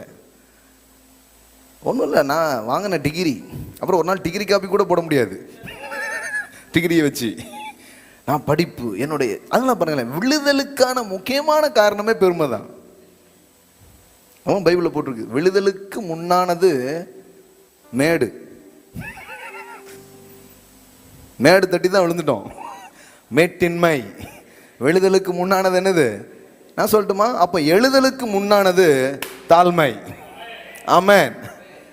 தாழ்மை என்ன தெரியுமா? It's depending God's grace. It's depending God. கிரேஸ்னா வேற ஒன்றும் இல்லை. Grace is nothing but it's depending God. கிருபைன்னா வேற ஒன்றும் கிடையாது. என் சுயத்தை சார்ந்திருந்த நான் இந்த நாளிலிருந்து அவரை சார்ந்து கொள்கிறேன் என்பதுதான் கிருபை. ஆமென். That is grace. கிரேஸ்னா நீங்க ஐயோ கிருபைன்னா என்னங்க, அது என்னங்க ஒண்ணுமே புரிய மாட்டேங்குங்க. அண்ணா ஒன்றும் இல்லை, அவரை சார்ந்து கொள்கிறேன். சிலர் ரதத்தை, சிலர் குதிரைகளை, சில என்னத்தெல்லாமோ குறித்து பெருமை. மனுஷன் பாருங்களா, ஒரு 10 நிமிஷம் கொடுத்து பாருங்க, 10 நிமிஷத்தில் என்ன பேசுவான்னு நினைக்கிறீங்க? இவன் பெருமையை தான் பேசிட்டு இருப்பான். ஈஸியாக கண்டுபிடிச்சிடலாம். இவன் நான் வந்து அதாவது எங்கள் தாத்தா பார்த்தீங்கன்னா ஒவ்வொருத்தரும், அதாவது நாங்கள் வந்து அப்போவுமே எங்கள் பரம்பரையில் அப்படிமா ஏதாவது இந்த பெருமை கதை ஓடிக்கிட்டு இருக்கும் பாருங்களேன். கடைசியில் பார்த்தா ஒரு நாள் ஒன்றுமே இல்லாமல் போயிடும். அன்னைக்கு தான் உட்காந்து ஐயோ கௌரவம்னு என் கௌரவத்தை இது பண்ணிட்டீங்களாடா அப்படிங்கிற மாதிரி ஒரு நாள் கவுந்து கிடப்பாங்க பாருங்க. ஆனால் நாங்களோ, எல்லாம் சொல்லுங்க, நாங்களோ எங்கள் தேவனாகிய கர்த்தருடைய நாமத்தை குறித்தே மேன்மை பாராட்டுகிறோம். ஆமென். ஹalleluya. But we will remember and trust in the name of the Lord our God. ஹalleluya. நாங்க எதை நினைக்கிறோம்? எங்க வெற்றி எப்படி வருது, எங்க பெருக்கம் எப்படி வருது, எங்க செழிப்பு எப்படி வருது, எங்க சுகம் எப்படி வருது, எங்க வாழ்க்கையில எல்லாம் எப்படி எனக்கு வந்து கிடைக்குது? என்னுடைய கீழ்ப்படிதல் அல்ல, என்னுடைய உபவாசம், என்னுடைய ஜெபம், என்னுடைய பக்தி, என்னுடைய சக்தி எதனாலையும் கிடையாது,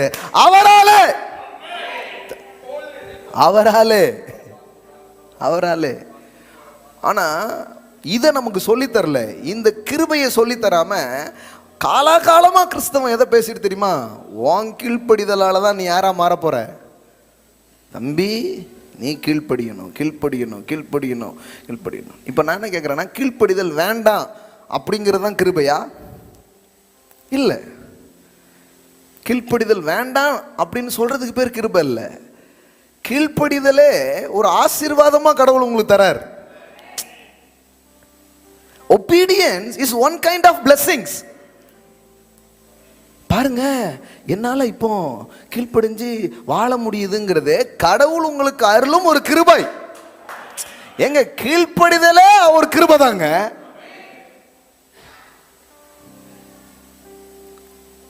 இவங்க கீழ்ப்படினா என்ன சொல்லிட்டாங்கன்னா, உன்னுடைய செல்ஃப் எஃபர்ட்ல நீ கீழ்ப்படிஞ்சனா அப்புறமா கடவுள் ஒன்று ஆசீர்வதிப்பாரு.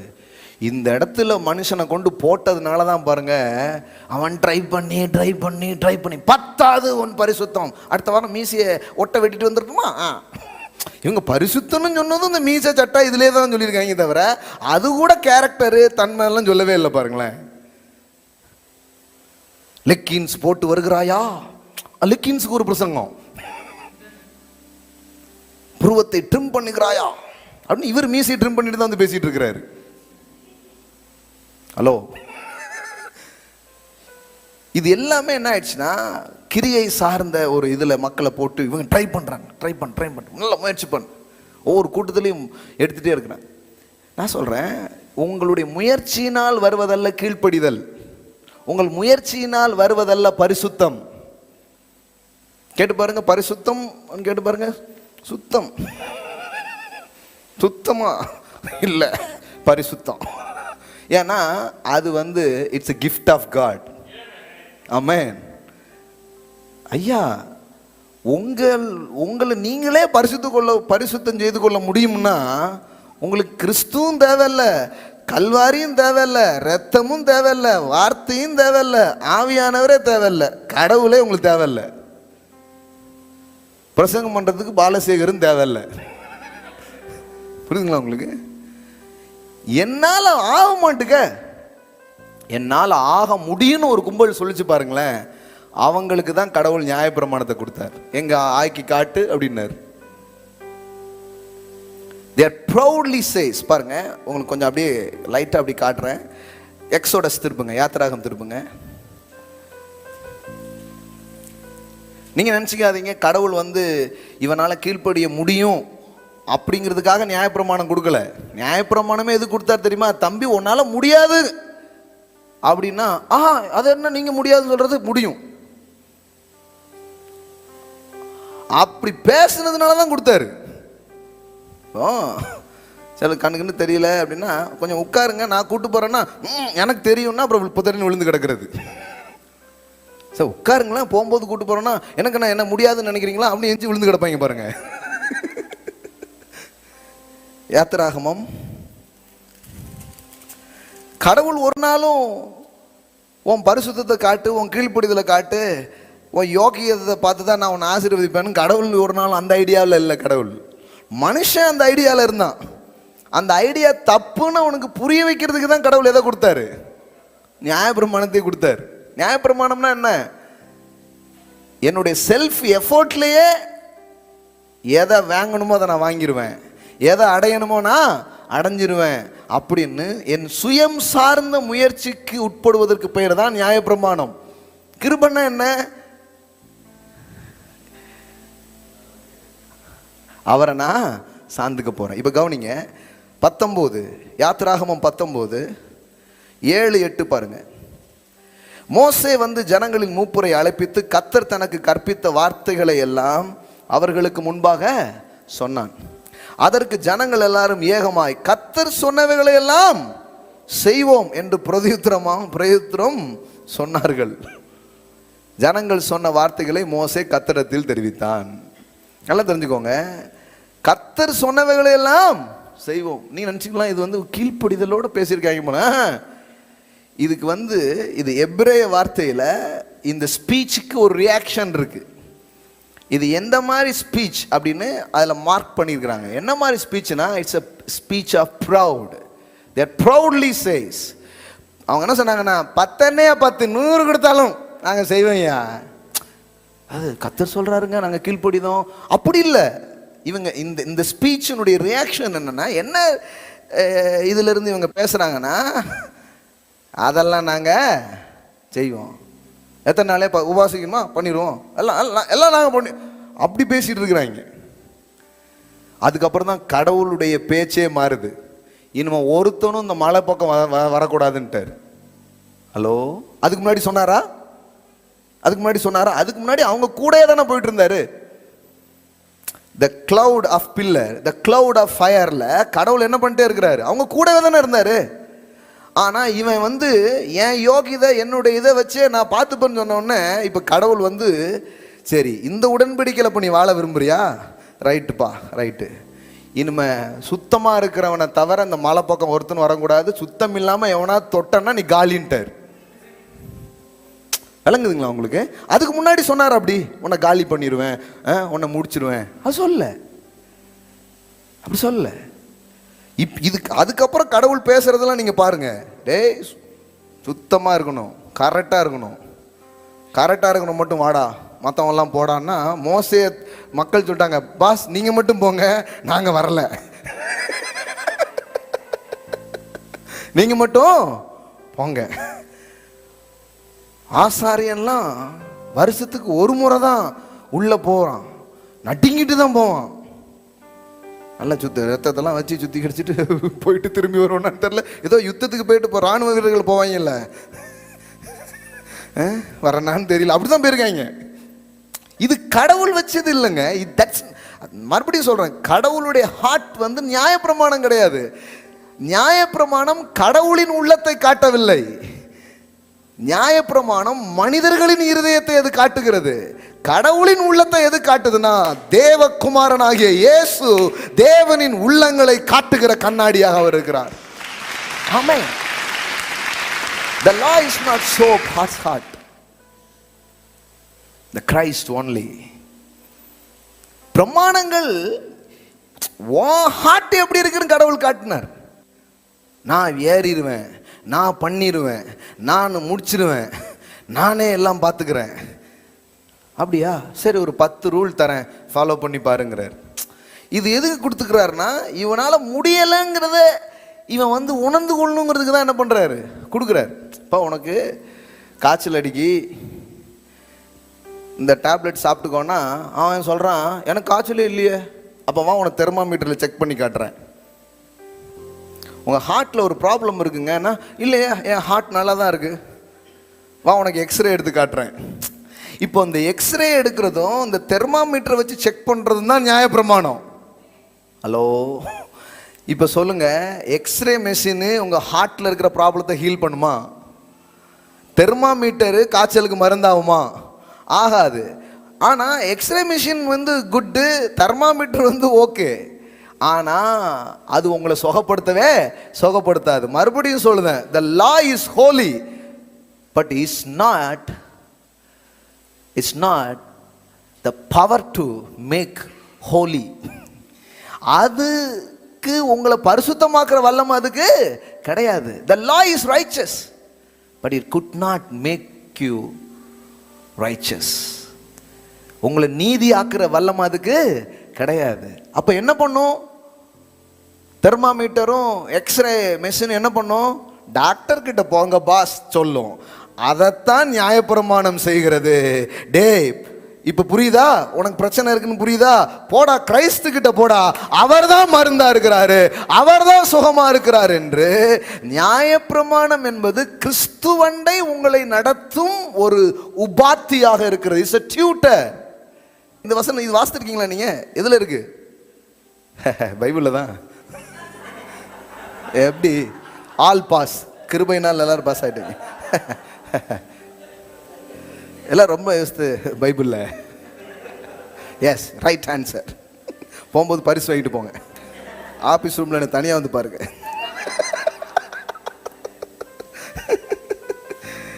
கலாத்தியர் 3ஆம் அதிகாரம், கலாத்தியர் 3ஆம் அதிகாரம் 24.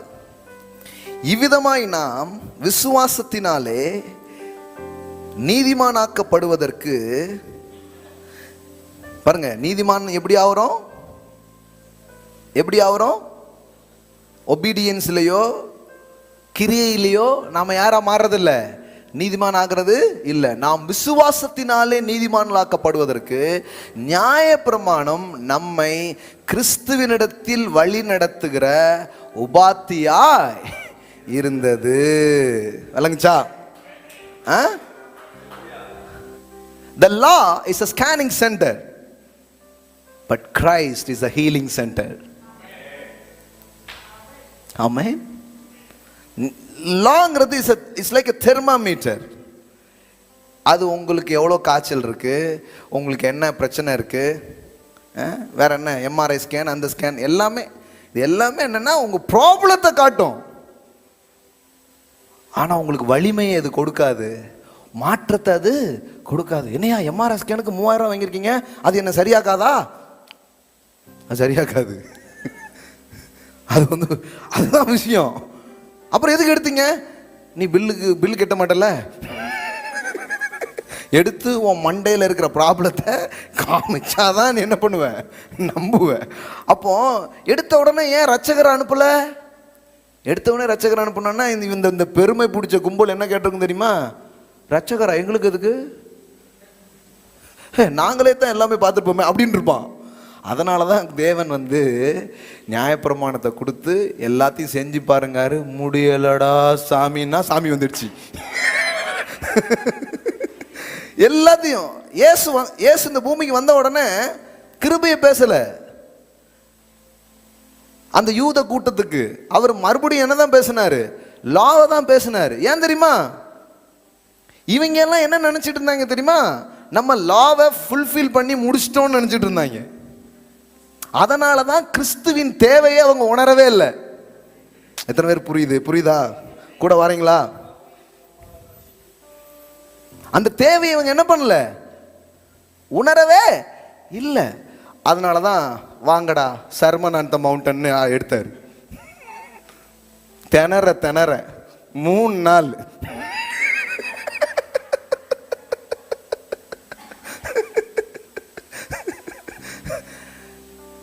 சர்மன் ஆன் தி மவுண்டன் என்ன தெரியுமா?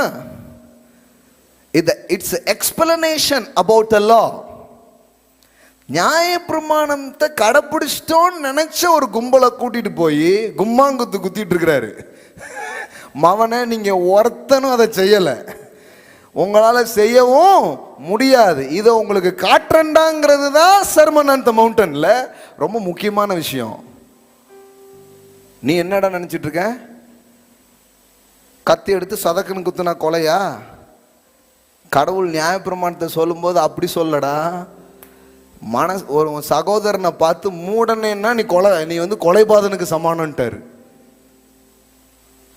விபச்சாரனா ஒரு பெண்ணு கூட போய் படுத்தாதான் விபச்சாரம் நினைக்கிறியாடா? மனசுல ஓடிட்டுல அப்பமே முடிச்சிட்டடா அப்படின்ட்டாரு. எல்லாம் லாக் ஆகுதான் உள்ள வந்து. உன் கண் உனக்கு இடர்ல உண்டாக்கினால் பிடுங்கி போடு அப்படிங்க. அத்தாடி, கை உனக்கு இடர்னா வெட்டி போட்டுரு அப்படிங்க. யாரு? கிறிஸ்துவா? கிருபைநாதரா அப்படி பேசிட்டு இருக்காரு? கிருபைநாதர் இவனுக்கு பேசிட்டு இருக்கிறாரு. இந்த பெருமை பிடிச்ச கூட்டத்துக்கும் நாங்க வந்து அதனாலதான் ஏசுட்டு வந்து கேட்காங்க, நித்திய ஜீவனை சுதந்திரத்துக்குள்ள நான் என்ன செய்ய வேண்டும்? ஆமா ஐயா எல்லாத்தையும் செஞ்சிருவாரு. என்ன செய்ய வேண்டும்? நாங்கள் என்ன செய்ய வேண்டும்? நித்திய ஜீவன்டே வந்து கேட்டுட்டு இருக்கான். ஆடா பாவி, அவர் தான்டா நித்திய ஜீவன். அப்படியே அவர் அணைக்கிறத விட்டுட்டு நான் என்ன செய்ய வேண்டும்? என்ன செய்யணுமா? இதைத்தானடா 6000 வருஷமா கேட்டுக்கிட்டு இருக்கீங்க. அந்த அந்த அந்த பெருமை பேச்சு உங்களுக்கு விளங்குதுங்களா? உங்களுக்கு பைபிளே விளங்கிடணுமே, ஃபுல்லா தெரிஞ்சிடும் உங்களுக்கு. பெரிய ஸ்காலர் மாதிரி ஆயிருவீங்க நீங்க. எல்லாருக்கும் பிஹெச்டி, கிரேஸ் பிஹெச்டி. ஆமா, அன்னைக்கு வந்து சொல்லிருக்காங்க, பாஸ்டர் ஒய்ஃபுக்கே நான் தாங்க கிளாஸ் எடுத்துட்டு இருக்காங்க. ஒரு டீச்சர், ஒரு சிஸ்டர் பெரிய பெரிய ஆளாயிட்டு இருக்காங்க. விளங்குதா? என்னன்னா என்ன செய்யணும்னு கேட்குறான். உடனே தான் பிரமாணத்தை நீ அறிந்திருக்கான்னு செய்யணுமான்னு கேட்டான்னா மறுபடியும் தூக்கி காமிக்கிறாரு. வாடா அந்த ஸ்கேனுக்கு முன்னாடி வாடா, தன்மை அங்க பாருங்க, விக்கிரக ஆராதனை செய்யாதிருப்பாயாக. இப்போ பணத்தையும் விக்கிரமா வச்சுட்டு உட்காந்துருக்கான். விளங்குதா? அவன் என்ன நினைச்சிட்டு இருக்கான்? நான் கடைப்பிடிச்சிட்டேன், நான் செஞ்சுட்டேன். செய்யலைங்கிறத காட்டுறாரு. அப்போ என்கிட்ட கேட்டாங்க, நிறைய பேர் கேட்டிருக்காங்க, சர்மன் ஆன் தி மவுண்டன்ல உங்களுக்கு பிடிச்ச வேர்சஸ் எது? சொன்னா வருத்தப்படாதீங்க, மலையிலிருந்து இறங்கினார்னு போட்டிருக்கலாம் தான். ஏன் தெரியுமா? என்னால் அந்த மலையில ஏற முடியாது பாஸ். இறங்கி ஒரு குஷ்டரோகியை தொட்டார் 8ஆம் அதிகாரத்துல. அந்த குஷ்டரோகி தான் நான். அவ இறங்கி என்னை தொட்டாதான் நான் ஜோமா முடியும். என்னால் அந்த மலையில ஏறவே முடியாது சாமி. ஆமென். வாங்கிக்கோங்க. கடவுளுடைய ஐடியா என்னைக்குமே நியாயப்பிரமாணம் கிடையாது. கடவுளுடைய ஐடியா குமாரன். யோவான் 10, யோவான் 1:17 இவ்விதமாய் சொல்லுகிறது, மோசேயின் மூலமாய் நியாயப்பிரமாணம் கொடுக்கப்பட்டது, கிருபையும் சத்தியமும் இயேசு கிறிஸ்துவின் மூலமாய் உண்டாயின. கடவுள் பிரமாணத்தை கொடுக்க விரும்பவில்லை, தன் பிரியமான குமாரனை கொடுக்க விரும்பினார். ஏன்னா அவருக்கு தெரியும் பிரமாணம் உங்களை மாற்றாது, அவர் பிரியமான குமாரன் தான் உங்களை மாற்றுவார். இயேசுதான் வாழ்க்கையை மாற்றுவார். இயேசுதான் உங்க வாழ்க்கையை திருப்ப முடியும். அப்படின்னா என்ன அர்த்தம்? இப்ப கீழ்ப்படிதல்ங்கிறது என்ன? அதனால நீங்க நீதிமான் ஆகல, இயேசுவினால் நீதிமான் ஆகிறீங்க. எல்லாம் சொல்லுங்க, இயேசுவின் கீழ்ப்படிதல் என்ன நீதிமான் ஆக்கிட்டு. ஆமென். இப்ப நீதிமான் பைபிள் எங்கேயாவது படிச்சீங்கன்னா துள்ளி போயிடக்கூடாது. ஓ, இது என்னை பற்றி பேசுகிறது. நீ நீதிமானான்னு உங்க மனசு கேட்கும். கண்டிப்பா. பாவம் அறியாத அவர் பாவமானார், நீதி அறியாத நான் நீதியாய் மாற்றப்பட்டிருக்கிறேன். ஆமென். I am the righteousness of God. பழைய ஏற்பாட்டில் கூட அவர்கள் நீதிமானாக எண்ணப்பட்டார்கள். தெரியுமா உங்களுக்கு? அது அவனுக்கு நீதியாய் எண்ணப்பட்டது, ஆக்கல. ஆனா நீங்க எண்ணப்படல, ஆயிட்டீங்க. ஆபிரகாம் விசுவாசித்தான், நீதிமானானான். அப்படி பைபிள்ல போடல. அது அவனுக்கு நீதியாய் கணக்குல வச்சுக்கிட்டார். Okay okay. ஆனா நீங்கள் நானும் அப்படி கிடையாது. நீங்கள் நீதிமானாய் ஆக்கப்பட்டிருக்கிறீர்கள். ஆமென். ஆமா, எண்ணினார், ஆக்கப்படல. ஆனா ஏன்னா குமாரன் வராம யாரும் ஆக்கப்பட முடியாது. எண்ணப்பட்டார்கள். சரி, கணக்கில் வச்சுக்கிறேன் அப்படின்னாரு. எப்போ இயேசு வந்தாரோ, மரிச்சாரோ, அப்போ நாம் நீதிமான்களாய் மாற்றப்பட்டோம். இன்னும் சொல்ல போனா, you are the righteousness of God. நீங்கள் தேவ நீதியாக மாறி இருக்கிறீர்கள். ஆமென். நான் சொல்ல, நீங்கள் பாவிகள் அல்ல, குற்றவாளிகள் அல்ல, நீங்கள் நீதிமான்களாய் இருக்கிறீர்கள். ஆமென். the obedience of Jesus, இயேசுவின் கீழ்ப்படிதல் என்னை நீதிமானாக்கிற்று. இந்த சிந்தை உங்களுக்குள்ள நிரம்பட்டும், இந்த எண்ணம் உங்களுக்குள்ள போட்டும். நான் சொல்றேன், இதுவரை இல்லாத விசுவாசம் உங்களுக்குள்ள வரும். இயேசுவின் கீழ்ப்படிதலால் நீதிமானான எனக்கு தான் அத்தனை ஆசீர்வாதமும் சொந்தமா இருக்கிறது. அத்தனை நீதிமானுக்குரிய ஆசீர்வாதமும் சொந்தமா இருக்கிறது. இப்ப மறுபடியும் கேள்வி, அப்ப கீழ்ப்படிதல் என்னாச்சு? இந்த ஆசீர்வாதம் என் மேல ஊற்றப்பட ஆசீர்வாதமே என்னை கீழ்ப்படிய வைக்கி. ஆமென். obedience is a fruit. ஃபைனலாக ஒரே ஒரு ஸ்கிரிப்சர் சொல்கிறேன். ஏன்னா இவ்வளோ சொல்லி இது சொல்லிட்டா கரெக்டாக மேட்ச் ஆகிடும். ஏன்னா கடைசியில் பிரதர் இப்போ பரிசுத்தத்தை உடச்சிட்டிங்களா, கீழ்ப்படிதலை வேண்டான்ட்டிங்களா? இல்லைங்க, கீழ்ப்படிதல் எப்படி வருது அதை மட்டும் சொல்லி முடிச்சிடுறேன். ரோமர் 6ஆம் அதிகாரம் 22, ரோமன் 6:22. இப்பொழுது நீங்கள் பாவத்தினின்று விடுதலையாக்கப்பட்டு தேவனுக்கு அடிமைகளானதினால். அதாவது 2 விஷயம் அங்கே பேசிட்டே வர்றார். ஒன்று பாவத்தின் அடிமைத்தனம், இன்னொன்று நீதியின் அடிமை. அதாவது அடிமைன்னா நீங்கள் கரெக்டாக புரிஞ்சுக்கணும், அது ஆக்குப்பை பண்ணியிருந்தது, சின் ஆக்குப்பை பண்ணியிருந்தது. இப்போ உங்களை எது ஆக்குப்பை பண்ணியிருக்கு? நீதி. எல்லாம் சொல்லுங்க நீதி. எல்லாம் சொல்லுங்க நீதினால நிரம்பி இருக்க. நாடி நரம்பெல்லாம் நீதி வெறியினால ஊர் நாள் அந்த மாதிரி ஆயிடுறீங்க. புரியுதா உங்களுக்கு? ஆனதுனால இப்ப பாருங்க, பரிசுத்தமாகுதல் உங்களுக்கு கிடைக்கும் பலன். இங்க பரிசுத்தமாகுதல்ங்கிறது என்னன்னா பலன். பலன் என்ன அர்த்தம்? It's a fruit.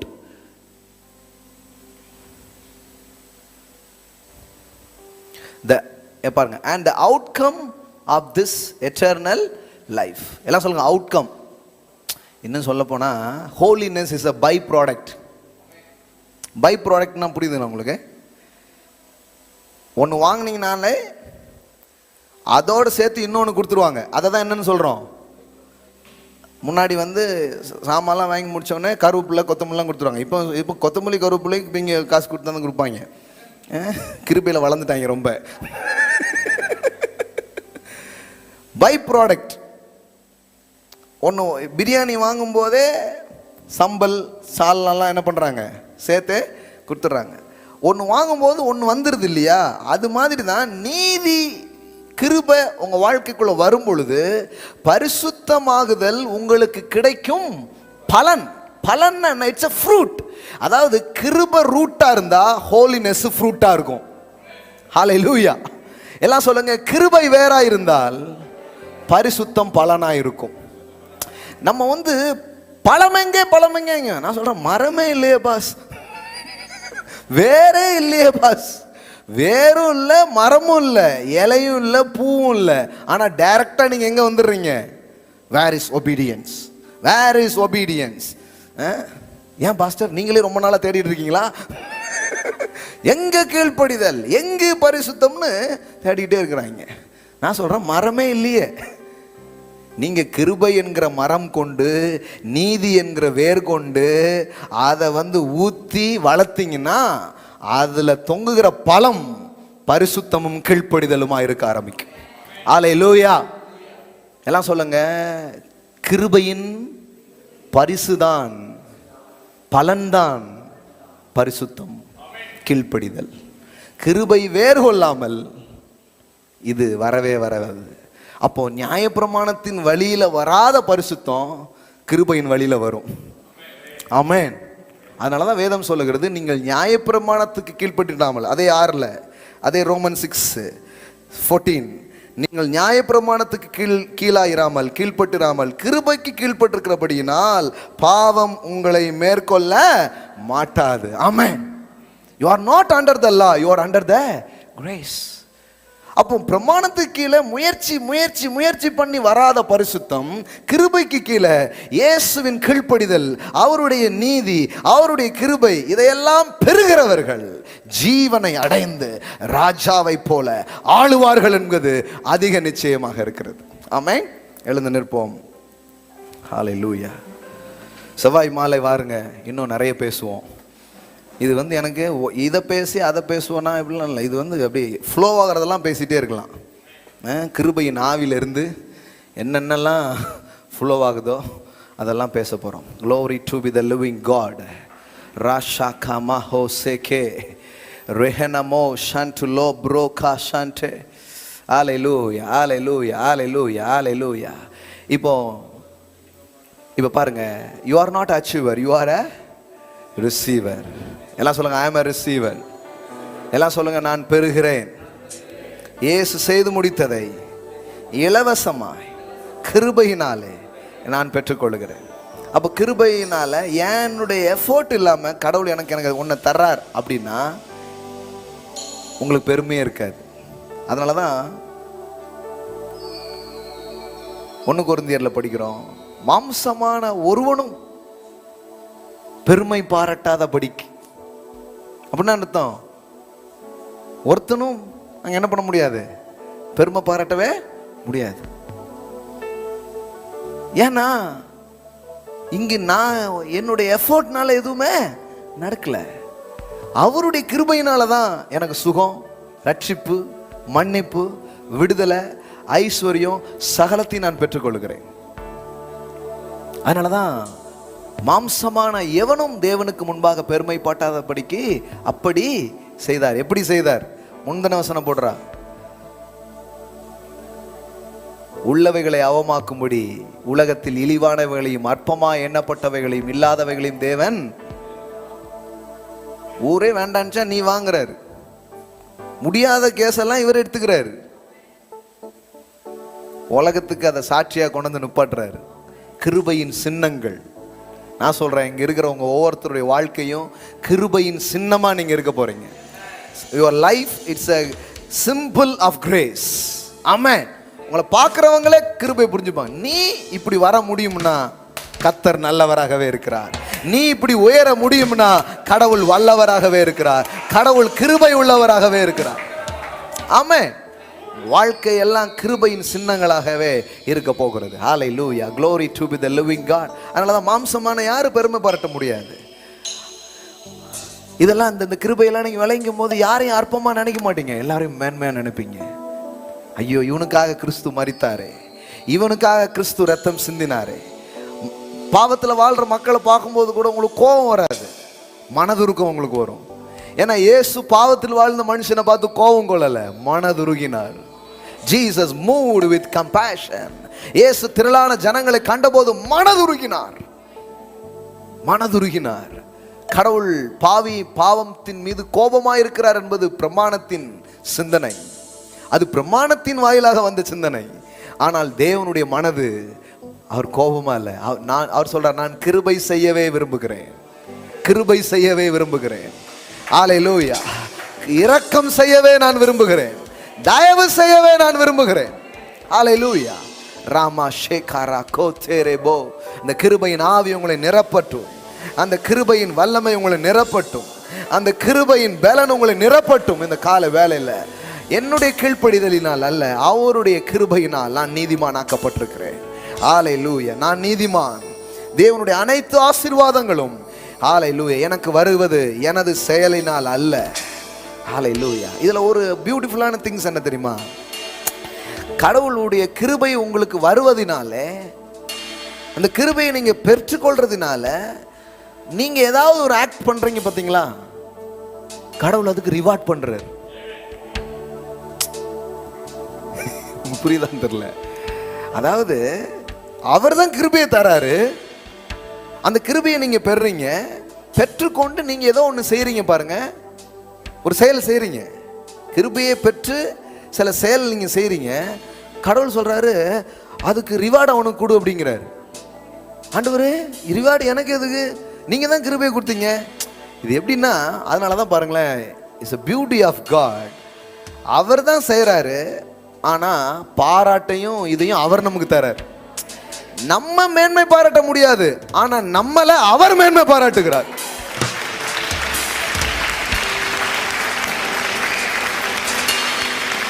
அதனால தான் ஏசு சொன்னாரு, நான் என்னை பற்றி பெருமையாக பேசுறது இல்லை, என்னை பற்றி பெருமையாக பேசுறது தான் என் அப்பா இருக்கார்ல. நான் ஒன்றும் சுயமா பேசுறது இல்லை, என் பெருமையை நான் பேசுறதே கிடையாது. என் பெருமையை எங்கள் அப்பா பேசுவார். மகிமை, அதனால தான் வானத்தை திறந்து பேசுறாரு, மகிமைப்படுத்தினேன் மகிமைப்படுத்துவேன் என்கிற சத்தம் உண்டாயிற்று. நீங்கள் நானும் பெருமை பாராட்ட வேண்டாம், ஆனால் உங்களை அவர் பெருமை பாராட்டுவார். உங்க பேரை நீங்க பெருசாக்க வேண்டாம். அவர் சொல்றார், நான் உன் பேரை பெருமைப்படுத்துவேன், நான் உன்னை ஆசீர்வதிக்கவே ஆசீர்வதிப்பேன், உன்னை பெருகவே பெருக பண்ணுவேன். இட் இஸ் மை ஆக்ட், அது இது என் செயல். ஹல்லேலூயா. வாக் ராஷாகரபோ கோட்டாலபாரபோ. ஹல்லேலூயா ஹல்லேலூயா. ரமஹா சேகே. அவர் கிருபை அளிக்கிறார், நாம் ஒன்றை செய்கிறோம், கடவுள் சொல்றாரு பியூட்டிஃபுல், வெல் டன் அப்படிங்கிறார். ஆக்சுவலி நான் அவர் பலன் கொடுக்க போய் தான் நான் பண்ணேன், ஆனால் அவர் வெல் டன் அப்படிம்பார். Yes yes yes, that is a love of daddy, that is a love of, that is a grace of God. Hallelujah. இதை நீங்கள் பெறுகிறவர்கள், இந்த கிருபையை பரிபூர்ணத்தை பெறுகிறவர்கள், இந்த நீதியாகிய ஈவை பெறுகிறவர்கள், இயேசு கிறிஸ்து என்னும் ஒருவராலே ஜீவனை அடைந்து ஆளுவார்கள் என்பது அதிக நிச்சயமாமே. இதுவரைக்கும் எதெல்லாம் உங்களை டாமினேட் பண்ணிட்டு இருந்ததோ, எதெல்லாம் உங்களை ஆண்டு கொண்டிருந்ததோ, இனி அதன் பேரிலே உங்களுக்கு ஒரு ஆளுகை உண்டாகிறதை நீங்கள் பார்ப்பீர்கள், அதை நீங்கள் கீழ்ப்படுத்துவீர்கள். ஓ ஹல்லேலூயா ஹல்லேலூயா. இதுவரைக்கும் கெட்ட காரியங்களால் நிரம்பின உங்க வாழ்க்கை இந்த நாள் இருந்து ஜீவனால் அது நிரம்ப ஆரம்பிக்கும், ஜீவனால் அது நிரம்ப ஆரம்பிக்கும், பலத்தால் நிரம்ப ஆரம்பிக்கும், நன்மையினால் நிரம்ப ஆரம்பிக்கும். துதி உங்க வாழ்க்கையில கிளம்புகிறது, புதிய பாடல்கள் கிளம்புகிறது, ஆர்ப்பரிப்பு கிளம்புகிறது, ஆனந்தம் கிளம்புகிறது. மற்ற மனிதர்களை மேன்மையா என்ன ஆரம்பிக்கிறீர்கள். இதுவரை வராத பெருக்கமும் செழிப்பும் உங்களுக்கு உண்டாக ஆரம்பிக்கிறது. ஓ தேங்க்யூ ஹோலி ஸ்பிரிட். உடைய கிருபையின் ஆவியை இந்த கால வேளையில் நீர் ஊற்றி கொண்டிருப்பதற்காய் நன்றி ஆண்டவரே. எங்கள் மனங்கள், எங்கள் இருதயங்கள், எங்கள் வாழ்வு அனைத்தையும் இந்த கிருபையின் பிரவாகத்தால் நீர் மூடுவீராக. இந்த மாதம் ஹல்லேலூயா, அந்த கிருபையின் பிரவாகத்தின் மாதம் சொன்னீங்களே, ஹல்லேலூயா. கிருபையின் மேல் கிருபை உண்டாகட்டும் ஒவ்வொருத்தருக்கும். Thank you Lord, thank you Lord. நீங்க அப்படியே சேரிங்க, உங்களுக்கு நன்றி இயேசுவின் நாமத்தினால் பிதாவே, ஆமென். ஹல்லேலூயா. எல்லாம் சொல்லுங்க, ஐ அம் எ ரிசீவர். இப்போ நம்ம ஆண்டவருக்கு இன்னும் கொடுக்க போறோம். ஏன் கொடுக்குறோம் தெரியுமா? ஐ அம் எ receiver, therefore I am give. உமது கரத்தில் வாங்கி உமது கரத்தில் கொடுக்கிறேன். அவர் கரம்தான் எனக்கு கொடுத்தது என்று நான் நம்புகிறேன் என்றால், அந்த நம்பிக்கையை நான் கொடுப்பதின் மூலம் வெளிப்படுத்துகிறேன். சிம்பிள். ரொம்ப பெரிய பிரசங்கம்லாம் தேவையில்லை. கொடுக்கிறவர்கள் என்ன சொல்லுகிறார்கள்? நான் இதை உண்டாக்கல, அவர் தான் எனக்கு கொடுத்தார் அப்படிங்கிறத நான் கொடுக்கறது மூலம் சொல்றேன். ஆமென். அதனால தான் நம்முடைய தசம பாகங்கள், நம்முடைய காணிக்கைகள், ஆபிரகாம் வந்து தசம பாகம் கொடுத்தான் தேவனுக்கு. ஏன் கொடுத்தான்? ஏன்னா 300 வேலைக்காரர்களை கொண்டுட்டு போய் 4 ராஜாவை ஜெயிச்சுட்டு வந்துட்டான். சாத்தியமா? 318 வேலையாட்களை கூட்டிட்டு போய், வேலையாட்கள் அவங்கெல்லாம் சோல்ஜர்ஸ் கிடையாது, யுத்த வீரர்கள் கிடையாது. சும்மா இந்த இட்லி தட்டையும் பொரிக்காஞ்சட்டியையும் எண்ணெய் கரண்டியும் தூக்கிட்டு போய் வாரில் வின் பண்ணிட்டு வந்துட்டாங்க. 4 ராஜாவை ஜெயிச்சுட்டு வந்துட்டாங்க. அதனாலதான் மெல்கிசேதேக் சொல்றாரு, அங்க ஒரு பாஸ்டர் இருந்தார், அவர் தான் மெல்கிசேதேக். உன் சத்துருக்களை உன் கையில் ஒப்பு கொடுத்த உன்னதமான தேவனுக்கு ஸ்தோத்திரம். ஆமென். அப்படின்னா என்ன அர்த்தம்? உங்ககிட்ட இருக்கிற ஆயுதம் கம்மியா இருக்கலாம், ஆளும் கம்மியா இருக்கலாம், ஆனா வெற்றி உன்னுடையதாக இருக்கும். வெற்றி உன்னுடையதாக இருக்கும். ஆமென். ஜெயம் உன்னுடையதாக இருக்கும். ஏன்னா ஜெயம் எந்த வீரனும் குதிரையின் வீரியத்தால் தப்பான், சௌரியத்தினால் ரட்சிப்பு வர்றதில்ல. ஜெயம் கர்த்தராலே வருகிறது. The victory come from the Lord. ஆமென். அப்போ ஒரு பொருளாதார வெற்றியை அவன் அடைகிறான். பொன் எல்லாம் குவிஞ்சு கிடக்குது, கொள்ளையடித்து கொண்டு வந்துட்டான். கொள்ளை போனதை மீண்டும் கொள்ளை கொள்ளுகிறான். ஆமென். இப்போ அதுல இருந்து 10% எடுத்து மெல்கிசேதேக்கு அவன் கொடுக்கிறான். அவன் எல்லாவற்றிலும் தசம பாகம் கொடுக்கிறான். பாருங்க, இதை ஒரு நியாயப்பிரமாணம் மாதிரி ஆக்கிறாதீங்க. ஆபிரகாம் கொடுத்த காலத்துல நியாயப்பிரமாணமே கிடையாது. டைத் இஸ் பிஃபோர் த லா. நியாயப்பிரமாணம் ஒன்றும் வரவே இல்லை. இது அன்பின் பிரமாணம். என் வெற்றி உங்களால தான் வந்துச்சுப்பா. நான் என் கையில் இன்னைக்கு 100 ரூபா வந்துச்சுன்னா அது நீங்க தான் கொடுத்தது. இதை நான் கொடுப்பதின் மூலம் நன்றி உணர்வோடு வெளிப்படுத்துகிறேன். அவ்வளோதான். ஐ எம் a receiver அப்படிங்கிறத நான் கொடுப்பதன் மூலம் சொல்லுகிறேன். ஆமென். ஹல்லேலூயா. உமது கரத்தில் வாங்கி உமது கரத்தில் நான் கொடுக்கிறேன். ஆமென். ஏன் அப்படி கடவுள் வச்சாருன்னா, இந்த பணம் உங்களை ஆண்டக்கூடாது. ஆமென். ஆமா, சிலர் அதை ஆள ஆரம்பிச்சிருது. அதனாலதான் கடவுள் இந்த இதை வச்சார். நீ கொடுப்பதன் மூலம் நீ அதை ஆள முடியும். இப்ப நான் சொல்ற இடத்துக்கு நீ போ அப்படின்னா நீங்க அதை ஆள்றீங்கன்னு அர்த்தம். அது சொல்ற இடத்துக்கு நீங்க போறீங்கன்னா அது உங்களை ஆண்டுட்டு இருக்குன்னு அர்த்தம். God is my master, money is my servant. Amen. Wow, wow, wow. கரங்களை எடுத்துக்கொள்வோம். Your tithes and seed, your offering, whatever be.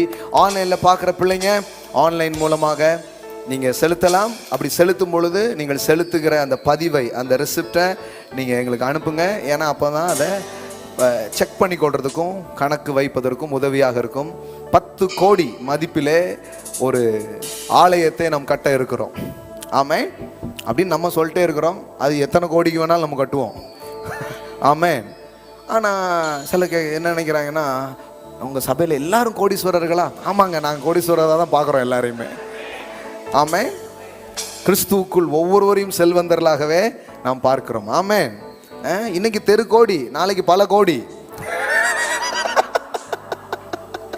ஆமென். எல்லாரும் அப்படி வந்தவங்க தாங்க. அதனால கவலைப்படாதீங்க. உங்க கையில தான் செல்வத்தை கொடுக்க போறார்.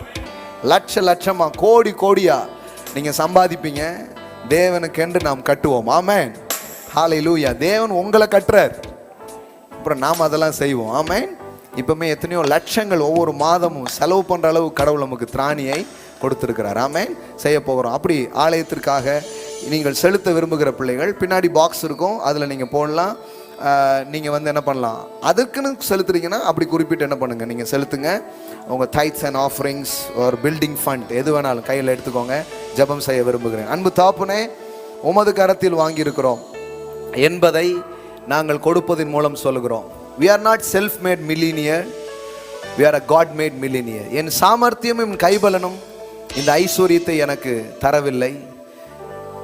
எங்கள் வேலையும் எங்களுடைய வாய்ப்புகளும் இது எங்களுக்கு தரவில்லை. அதெல்லாம் ஒரு வழி. ஆனால் நீரே ஆதாரமாக இருக்கிறீர். நீர் ஆதாரமாக இருந்தபடினால் இவைகள் எங்கள் கைகளில் வந்தது. நாங்கள் எங்கள் நன்றியை செலுத்துகிறோம். விசுவாச விதைகளை நாங்கள் விதைக்கிறோம். பயமின்றி கொடுப்பதின் மூலம் பெருக முடியும் என்று நீர் சொன்னதை நாங்கள் நம்புகிறோம். அப்படி கொடுக்கிற ஒவ்வொரு பிள்ளைகள் மீதும், அந்த விதைகள் மீதும் ஆசீர்வாதங்களையும் நன்மைகளையும் பெருக்கங்களையும் நான் பேசுகிறேன். 100 மடங்கு அவர்கள் அபிவிருத்தி அடையட்டும். ஹல்லேலூயா. கிருபையின் நாள் வருகிற வெற்றிக்கும் செழிப்புக்கும் ஆதாரமாய் விளங்கட்டும். இயேசுவின் நாமத்தினால் பிதாவே. ஆமென். ஹல்லேலூயா. ஆமென்.